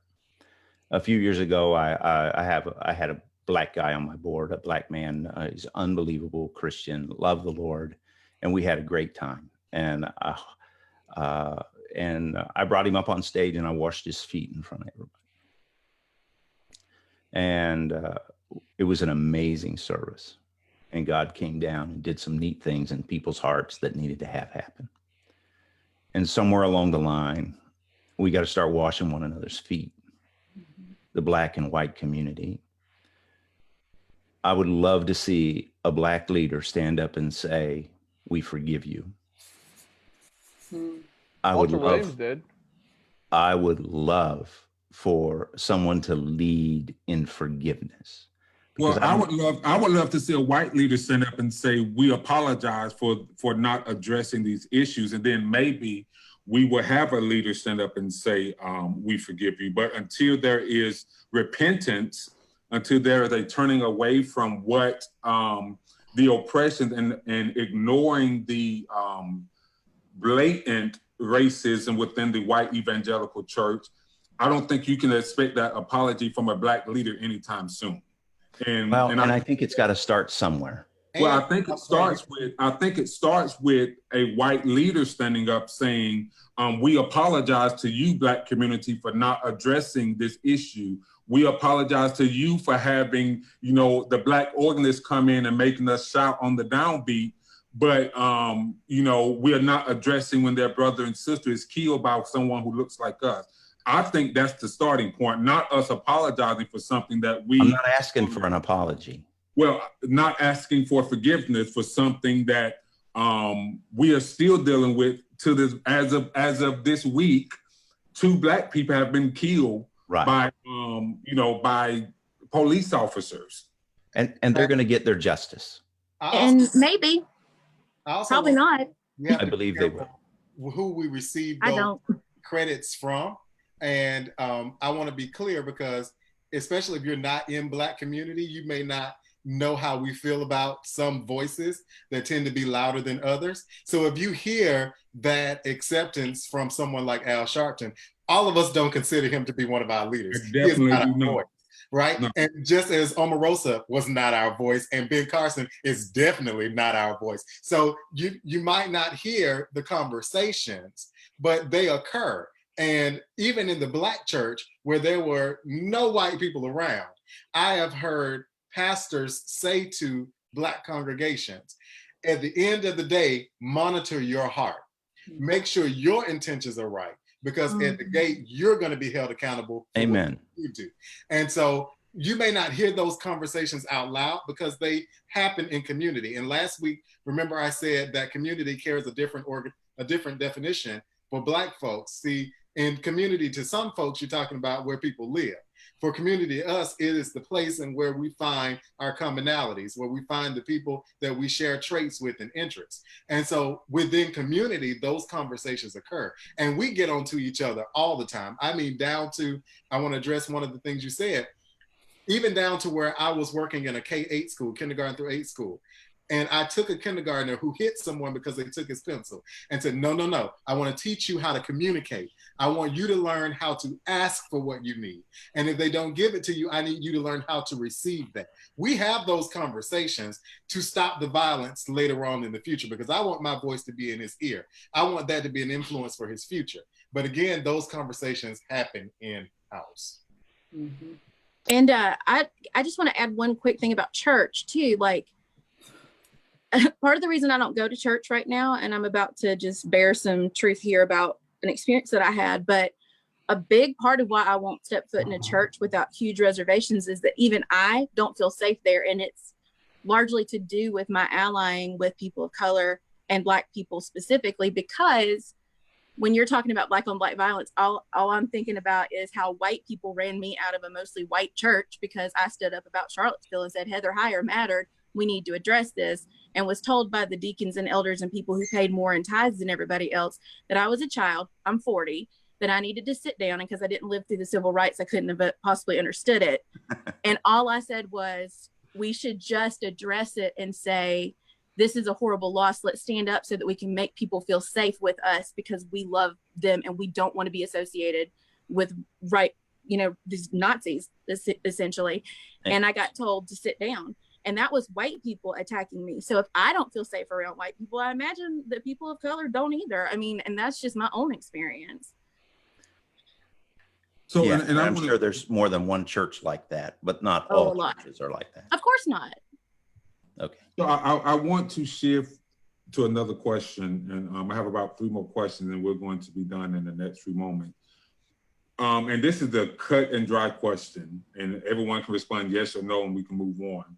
Do you believe the justice system is fair and equitable for all people, African Americans, people of color, and white people collectively?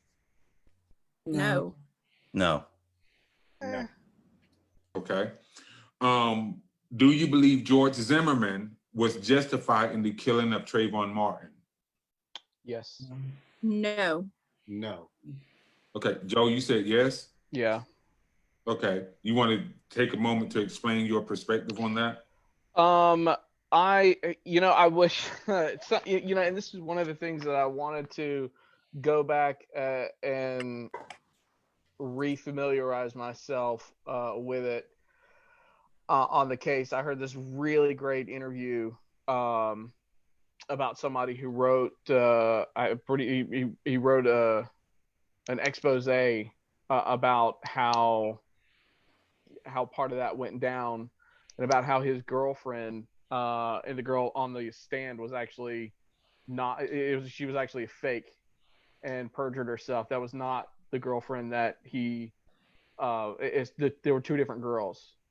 And I made to familiarize myself. It was a sensationalized case of self-defense. The ending is tragic, of course, but it was a case of self-defense. So you're, and I want to be sure that I am hearing you correctly. Mm-hmm. You're saying that George Zimmerman Mm-hmm. was justified and had probable cause. He was justified in defending himself. Now, But how, Joe, when he initiated the confrontation? I don't know that actually happened. No, it's proven that it actually happened. It happened. I mean, that came out in the legal proceedings. Right. Okay. So what, by confrontation, what do you mean? By confrontation, you have a black man, a black kid walking from the store with a hoodie, some Skittles, and an iced tea, which has become iconic now. Right. Let me finish. And so you have someone who is, I guess, the head of Neighborhood Watch, perusing the neighborhood. He stops his car. Yes. He walks up on Trayvon Martin. Yes. He should have went on about his business. He's the one who initiated the confrontation that resulted in another young black kid being dead at the hands of someone who felt the need to be God. Well, that wasn't that. No. You're conflating here.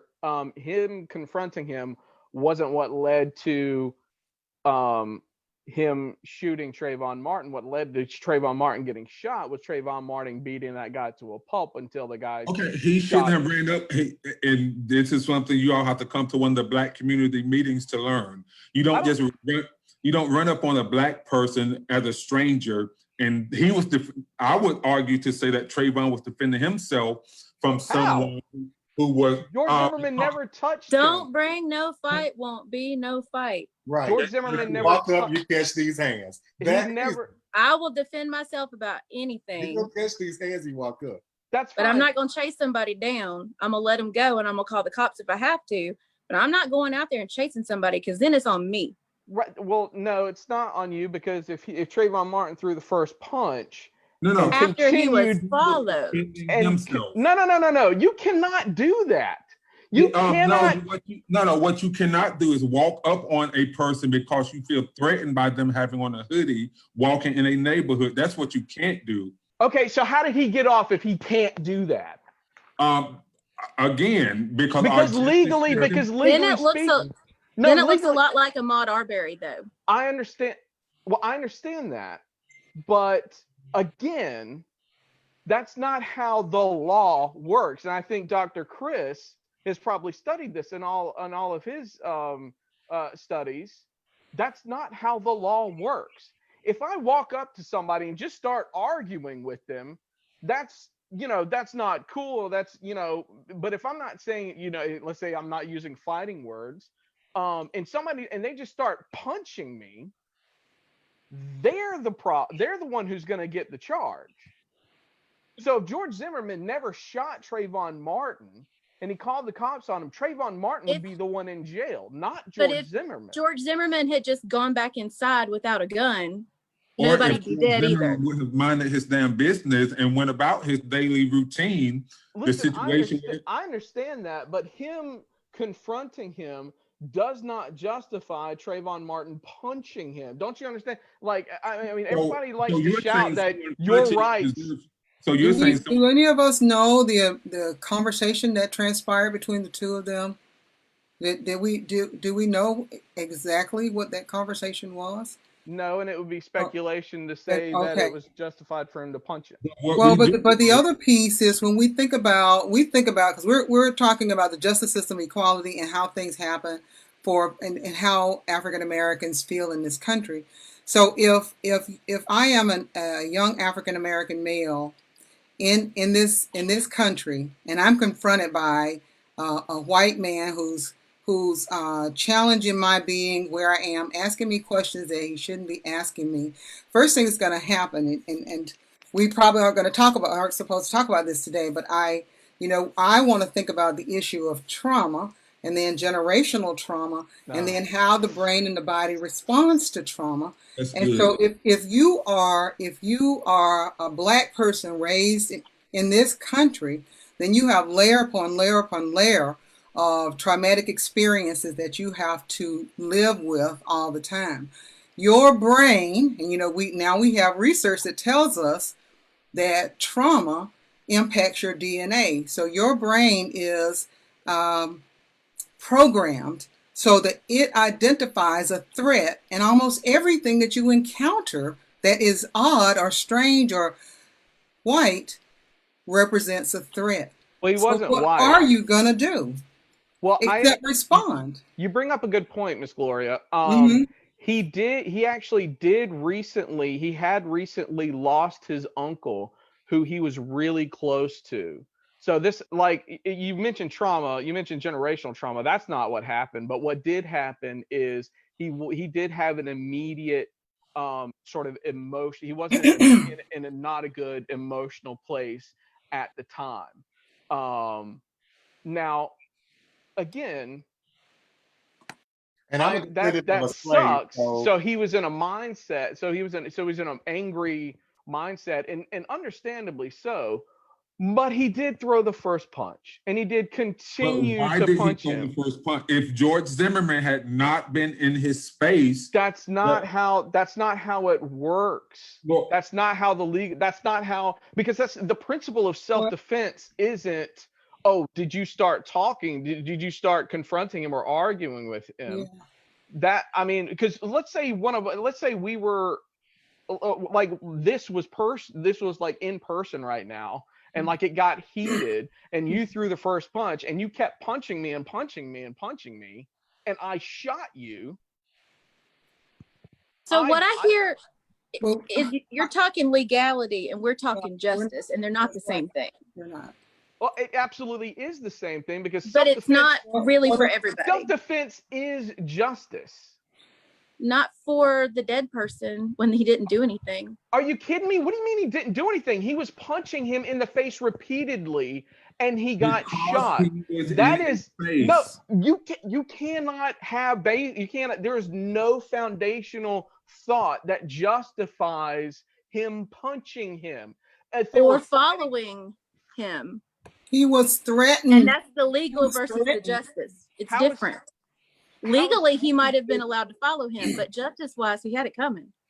I mean, like, that's the thing. Like, Okay, if you so how do you follow do- me, I might punch you. I mean, I'm scared. I And don't so, want to get shot. okay, Joe. So let's say your rationale is correct, which is not. But for It this, absolutely particular- is. That's this how he was particular able to get scenario. off. Let's Like say, I said, legal let's say- versus no. justice. Joe. Let's say that you are correct, Mhm. and he punched George Zimmerman. He Let's say did. that he punched George Zimmerman. That would be considered assault, correct? Yes. So you punch me, I take out a gun, I shoot you. What is that? He That didn't is just murder. But he didn't just punch him once. And quite frankly, if you were to do that, Man. I don't think that I would have a legal leg to stand on, because Well, Joe, in Florida, it's a stand your ground. It's a stand your ground state. and I And understand that. But if that was a white kid, and I hate to bring up the race card, if Trayvon Martin was white, uh-huh. and a black man got out of his car, started following him, Oh God. and the white kid decided to defend himself, the black man takes out a gun, shoots the white kid. You're telling me that this would have turned out the same way? I don't believe that if the roles were reversed racially, I would not side with the white kid and say that what he did was justified. He was not. I would not say that he was defending himself. I would say he threw the first punch. He and the black guy defended himself. Good on him. Applause all around. Because self-defense is a thing. Okay, I didn't know how exactly to make this relevant, so it may or may not be relevant. I don't know. So my ex-girlfriend called me in a panic and said that her boyfriend. Now my ex-girlfriend is black, and she called me in a panic and said her current boyfriend had just choked her and threw her across the room. She was freaked out. She was calling me from a different phone, I mean, it was crazy. He was following her in a car, and she asked if she could come to my house for safe harbor. And guess what I did? I said yes instantly. I mean, I didn't hesitate. Dude came, tried to get into my house, and I shot him. So Okay, that's am breaking I and am entering. I in the wrong?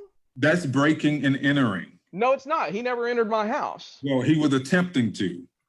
Okay. And he But was he never he was on touched your me. property. He was But he on never- your property.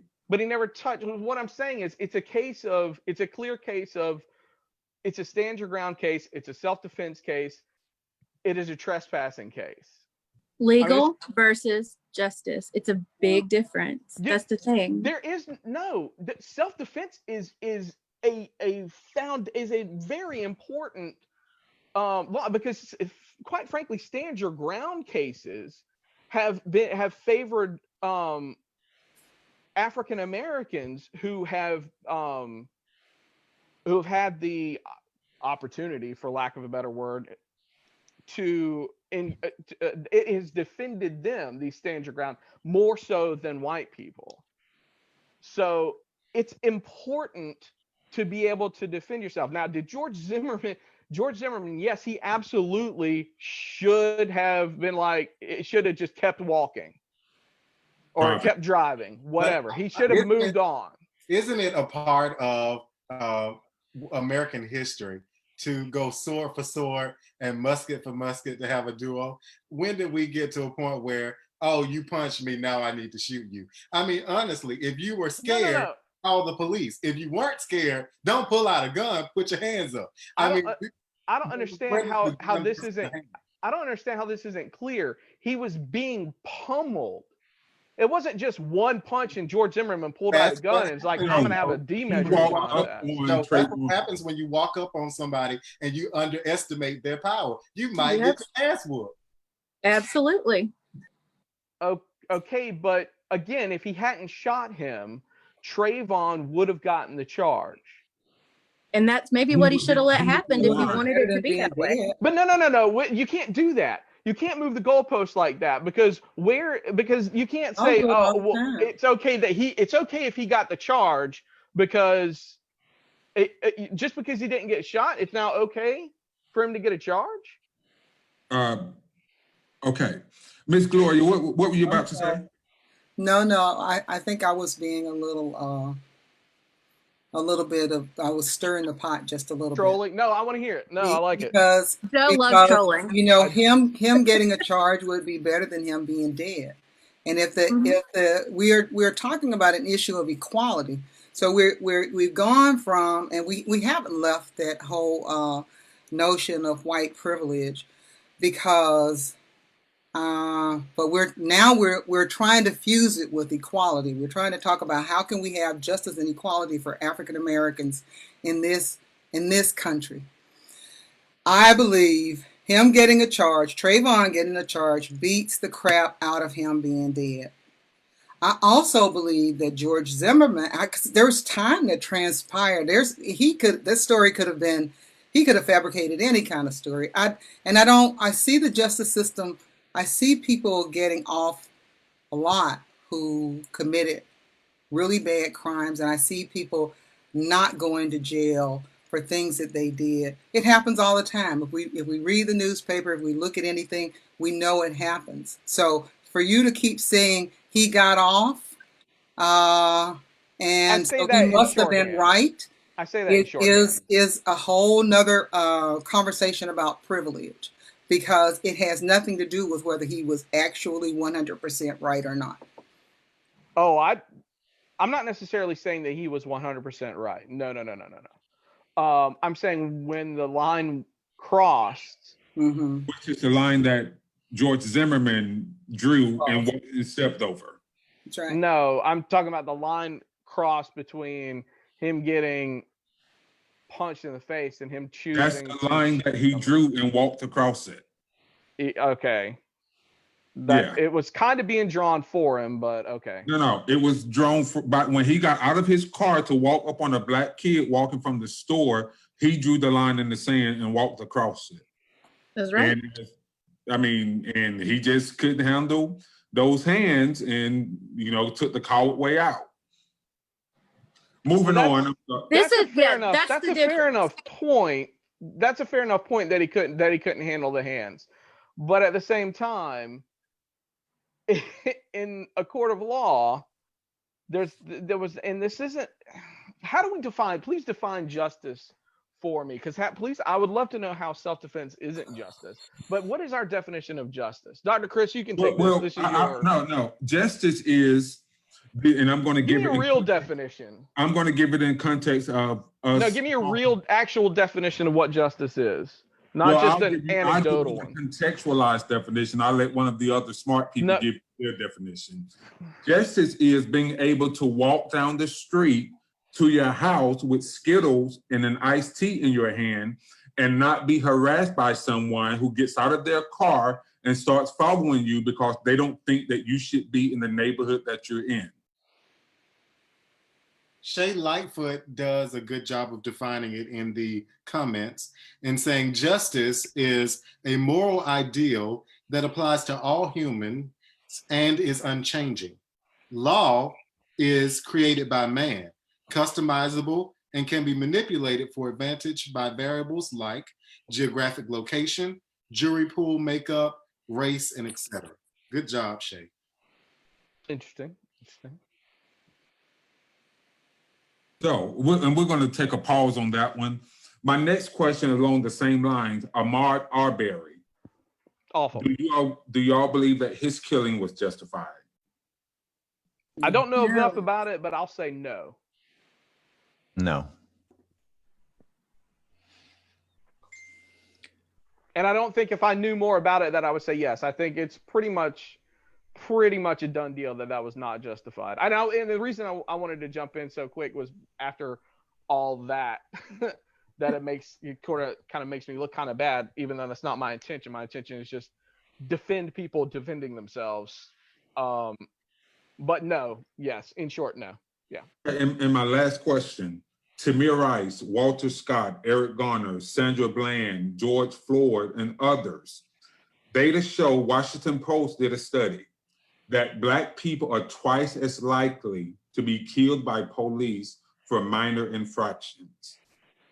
What is the response from what should the response from white America be, or what should the response from our politicians be about adjustments to law enforcement's policies and procedures as it relates to how they interact with Black people? I have a statement about that because I posted something about that the other day. I think that some major important things that need to happen, and some police departments are better than others, training on dealing with people who either have mental illness or who are, for example, on the autism spectrum, maybe not verbal, people who are different culturally. For example, you mentioned like don't walk up on a Black man. Like that's an important thing that white people might not get. I think that Wait, hang on a second. training is good. Walking up on a Black man automatically means that there's violence going to be ensuing? How does that? I was addressing something that Zach said earlier. Okay, sorry, regarding Trayvon. Sorry. No, it's not an assumption I'm making. I was just addressing something that he was saying earlier. But like, as far as like, how do I say this without sounding horrible? I'm never running for office, so here we go.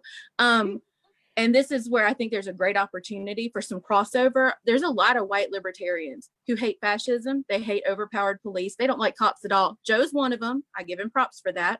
He's practically an anarchist. However, we have a common enemy and a common goal. If you're looking at people who don't like the overpowering and militarization of cops, getting decommissioned military equipment, being basically untrained military who haven't been fully vetted psychologically and aren't prepared for combat and things like that. Like when we give them that much power over any citizen, that's a problem. Libertarians have always understood that.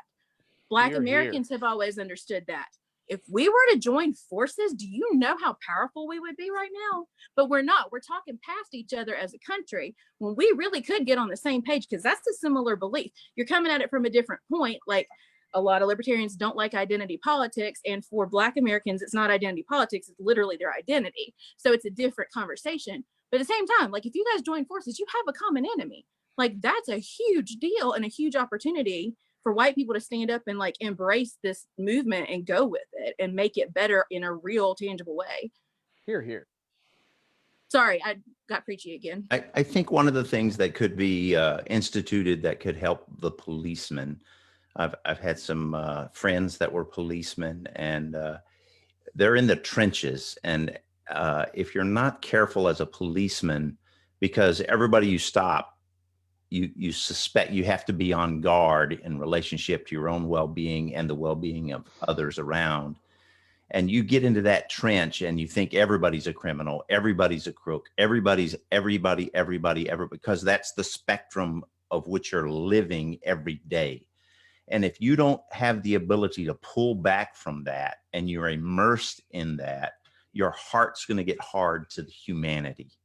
And I think somewhere along the line, we have to institute a sabbatical for these long-term policemen, where that they can pull away and get away and create and come back to a sense of normalcy, so they're not reacting out of a perspective that every Black person's a thief, every Black person's out to kill me, or every person I stop is about to shoot me. there's got to be a way to create some a softer heart in the relationship to where they live, because I wouldn't want their job of living in the trenches every day, of not knowing if you're going to get shot when you're sitting at the stop sign. And I mean, that is a tough thing. And somewhere along the line, we've got to create. Dr. Perry, when you talk about getting shot at the stop sign, are you talking about a cop shooting a black person or a black person shooting a cop? I think it goes both ways. Okay. I think I that would like to hear happened. Miss Gloria's thoughts on trauma and the police force at some point. I bet she knows a lot. Yeah, I was actually going to ask you about that, Jennifer. About the trauma that police officers experience, or the trauma that they cause? Both. Oh, both. And Oh, okay. I think they experience it too. I do too.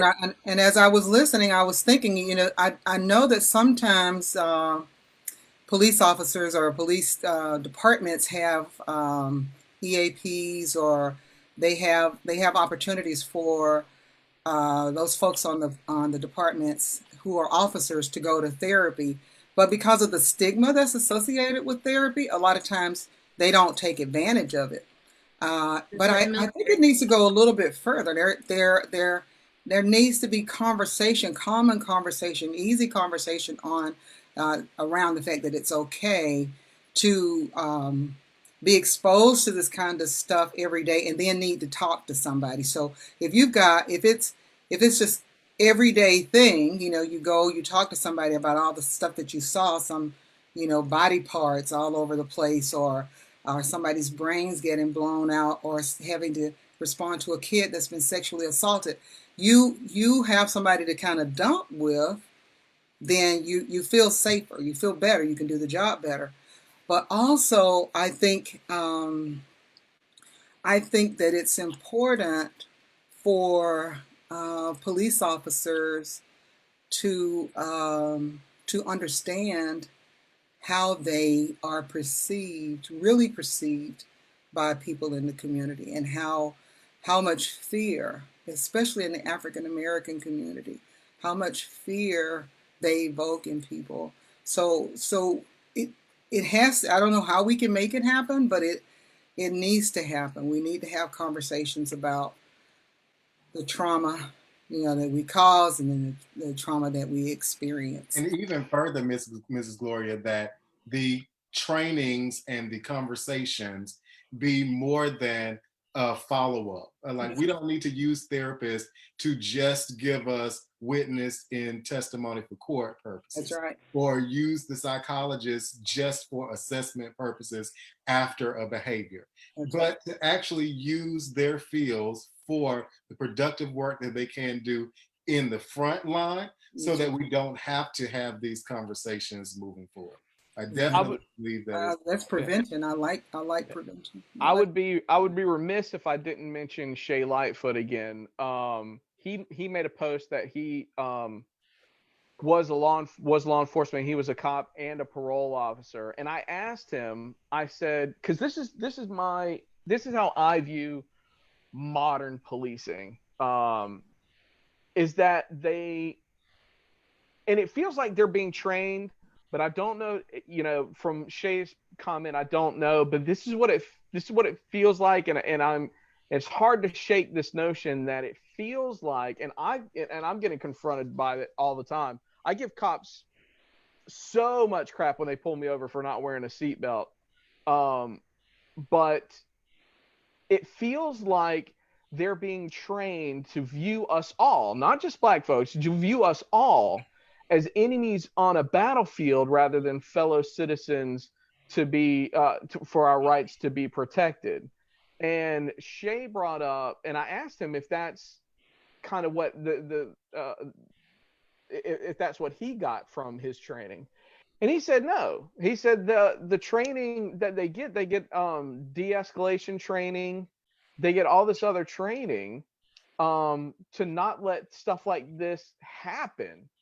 And yet it happens. And so it's very frustrating.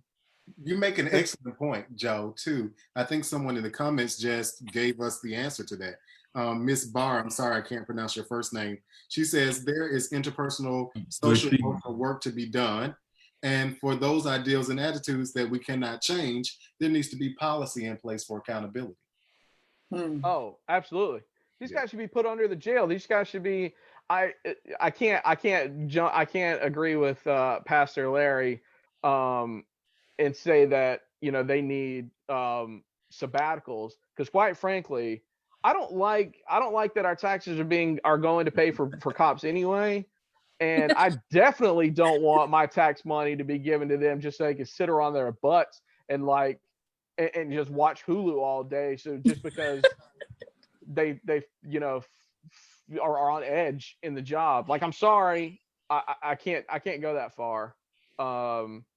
Not that that's not a good idea. Don't get me wrong. I think there should be maybe like some sort of private, like these police auxiliary things, like go sell some donuts if you want to give these cops sabbaticals. That's fine. I don't care. Hey, look at me. Come sell me some donuts. I will buy some donuts. Okay, and I want to bring the conversation to an end. It's getting really good. Unfortunately, we have been on much longer than I anticipated. Yeah. That's fine. So I want to do this final activity where I'm going to bring up a picture. Okay. I need Oh, everyone. God. I need everyone on the panel to tell me the first thing that comes to your mind. Snoop Dogg. Can't see it. It's Snoop. Gin and juice. I love him. He's chill. He's pretty chill, and he's from South Carolina, or at least his grandmother is. Music.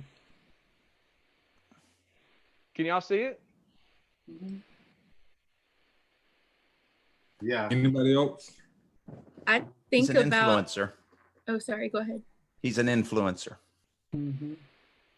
I recently shared a video of him listening to Let It Go while he was very visibly high in his truck and encouraging people to just let things go. I love Snoop Dogg, and Yeah. I always have. And I think he has had a lot of really good commentary in his music about oppression, and also has a lightheartedness that can get people on his side. I think he's Yes. wonderful. I mean, I grew up in the 90s, so he was important. Okay. We're moving. Oh, God. Melania. Mhm. Well dressed. I've seen her boobs, Yeah, me everybody too. Yeah, they are Mhm. impressive. but Michelle Obama's arms matter more. Right. I don't, people gave her a hard time about her arms, but I'm like, she's work. She makes it work. She does it. Like Okay, I like her okay, arms. We don't want to get sidetracked. We don't want to get sidetracked. When you see this picture, I got it. I get it. And I got it immediately. hmm Whenever it first came out, I was like, oh, I see what they're getting at. And I didn't understand why people were like, oh, all lives matter. It's like, that's not what they're saying. okay. So what do you see when you see this picture? What comes to your mind? I see people fighting. I see people fighting and raising their voices about what's happening. Good on you. Those dandelion seeds. Right. I see children raising their voices and being revolutionaries. Pastor Larry, what do you see when you see this picture? I see a young black man making his voice known.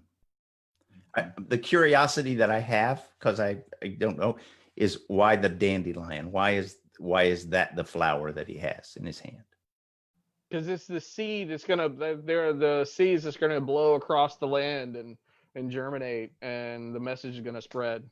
I kind of. And you can't get rid of them no matter what you do. Okay. Probably not. Probably not. But that's what it needs to mean. We're gonna Well, move, we're gonna move to the next picture. who's that? Oh, that guy. Oh, conspiracy. I'm not sure who it is. That's Dylan Roof. That's the guy who killed those poor people and those nine 9 people. people. And the 9 people. If he were in, black, he'd be dead. In South Carolina? in South Carolina here in Charleston. Walked into the church? Yeah, Okay. that guy's. There's something wrong. There's something Sick. so fishy. That's my term, sick. Yeah. Yeah. Yeah, there's something Yeah. fishy. Yeah, he's sick, and there's something fishy about that. I'm sorry. But if What do he you- were black, he wouldn't have been brought What in do you alive. mean Fishy. True. I think there's something else to that, because they pointed at his Facebook page where he had that jacket on, where I had that apartheid like patch on his jacket, but his actual jacket didn't have that. That was photoshopped in, and his Facebook page where he says all this racist stuff was actually put up like almost like just a week before this happened, something like that. And he had a number of black friends in his list. Stuff just doesn't add up about that. Like, he definitely killed those people, but as far, I mean, maybe, I don't know. Joe, I don't know. Maybe he was on something. Maybe he was put up to it. I don't know. There's something about it that. And we don't have the time to unpack everything that you just said, so we're going to move on. All right, Michelle Obama. Class. I think that Jennifer and Gloria both give us that level of class too. I love it. I just want to, because the comments have been saying that all day since we started. How both of you exhibit so much class. So I just want to make sure I say it out loud. But Michelle Obama exhibits for me class. Yeah, and I think she's pretty. She's an idol for little black girls and little white girls, for that matter. Like, I want to be like Michelle Obama. Right. I think she's pretty. I think she's cool, and I think she's gonna be. It wouldn't surprise me if she was like the sort of waiting in the wings, like vice presidential candidate / President Obama. Oh, she needs to be the president. Well, I think that it wouldn't surprise me if they were like, "Oh, Michelle Obama's going to be Joe Biden's running mate, and he's going to step aside because he's lost his mind." She's already ruled that out. Not happening. Has she? Yes. She has a bigger voice in other places, I think, but she's a class act, and she is absolutely amazing. Yeah, she's pretty great. She's good without her husband. I can't. Yeah. I can't take anything away from her on that. Okay, so we have reached the conclusion of this conversation. I do want to give a special shout out. I like you, Chris. Yeah, Chris is. You got to be my friend. Yes, absolutely. And Miss That Gloria, doesn't mean I don't like the rest of you. That's not what I'm saying. Pastor Larry, thank you so much for your insight and your perspective on this conversation. Joe, thank you so much for your insight on this conversation. You're welcome. Miss Gloria, thank you so much. We're gonna have to do lunch one day on me. Yeah, definitely. So I apologize if I came off into it. Libertarians are often misunderstood even by our own people, so I apologize. We love Pastor last name was Lieberman for Pastor Larry and Joe, you guys took a big risk by being honest about your beliefs in a potentially hostile environment, and I appreciate that. And I see some people being like, they're racist, shut up, da, da, da. But I mean, listening to you is important, just like listening to us is important, because if we don't understand each other, what's the point? I'm definitely not racist. And Pastor Larry did a magic trick for all of us. He went from an orchard to an office. So you. I mean, he went from an office to an office. Hey, So, you know what? I want to say along the lines of what Jennifer said. Thank you all so much. I know your intentions, and we will still disagree on some things, but I hope that there was some insight gained from our conversation. I also want to say thank you to Chris, but I also want to give a shout out to a very special guest that has been on the call the entire time, and no one knew it, although they were in plain sight, which is Chris Shirt. So I just want to give a shout out to Chris for making This it. shirt needs to go with my background, Chris. So, I think it would match. I appreciate it. so thank you all so much. And until next time, I'll be in touch with all of you so that we can do this again. Sure. Thank you all so much. And we'll be in touch. Thank you, Zach. We gotta have more Everyone. conversation. Nice Thanks meeting for you. the invite. Nice to meet you. Dr. God Chris, bless you. I felt great being on the show with you, man. Man, y'all are awesome. We must do it again. Absolutely. All right. Okay, bye. God bless y'all. Bye. Thank you. Bye-bye. I hang out with that guy.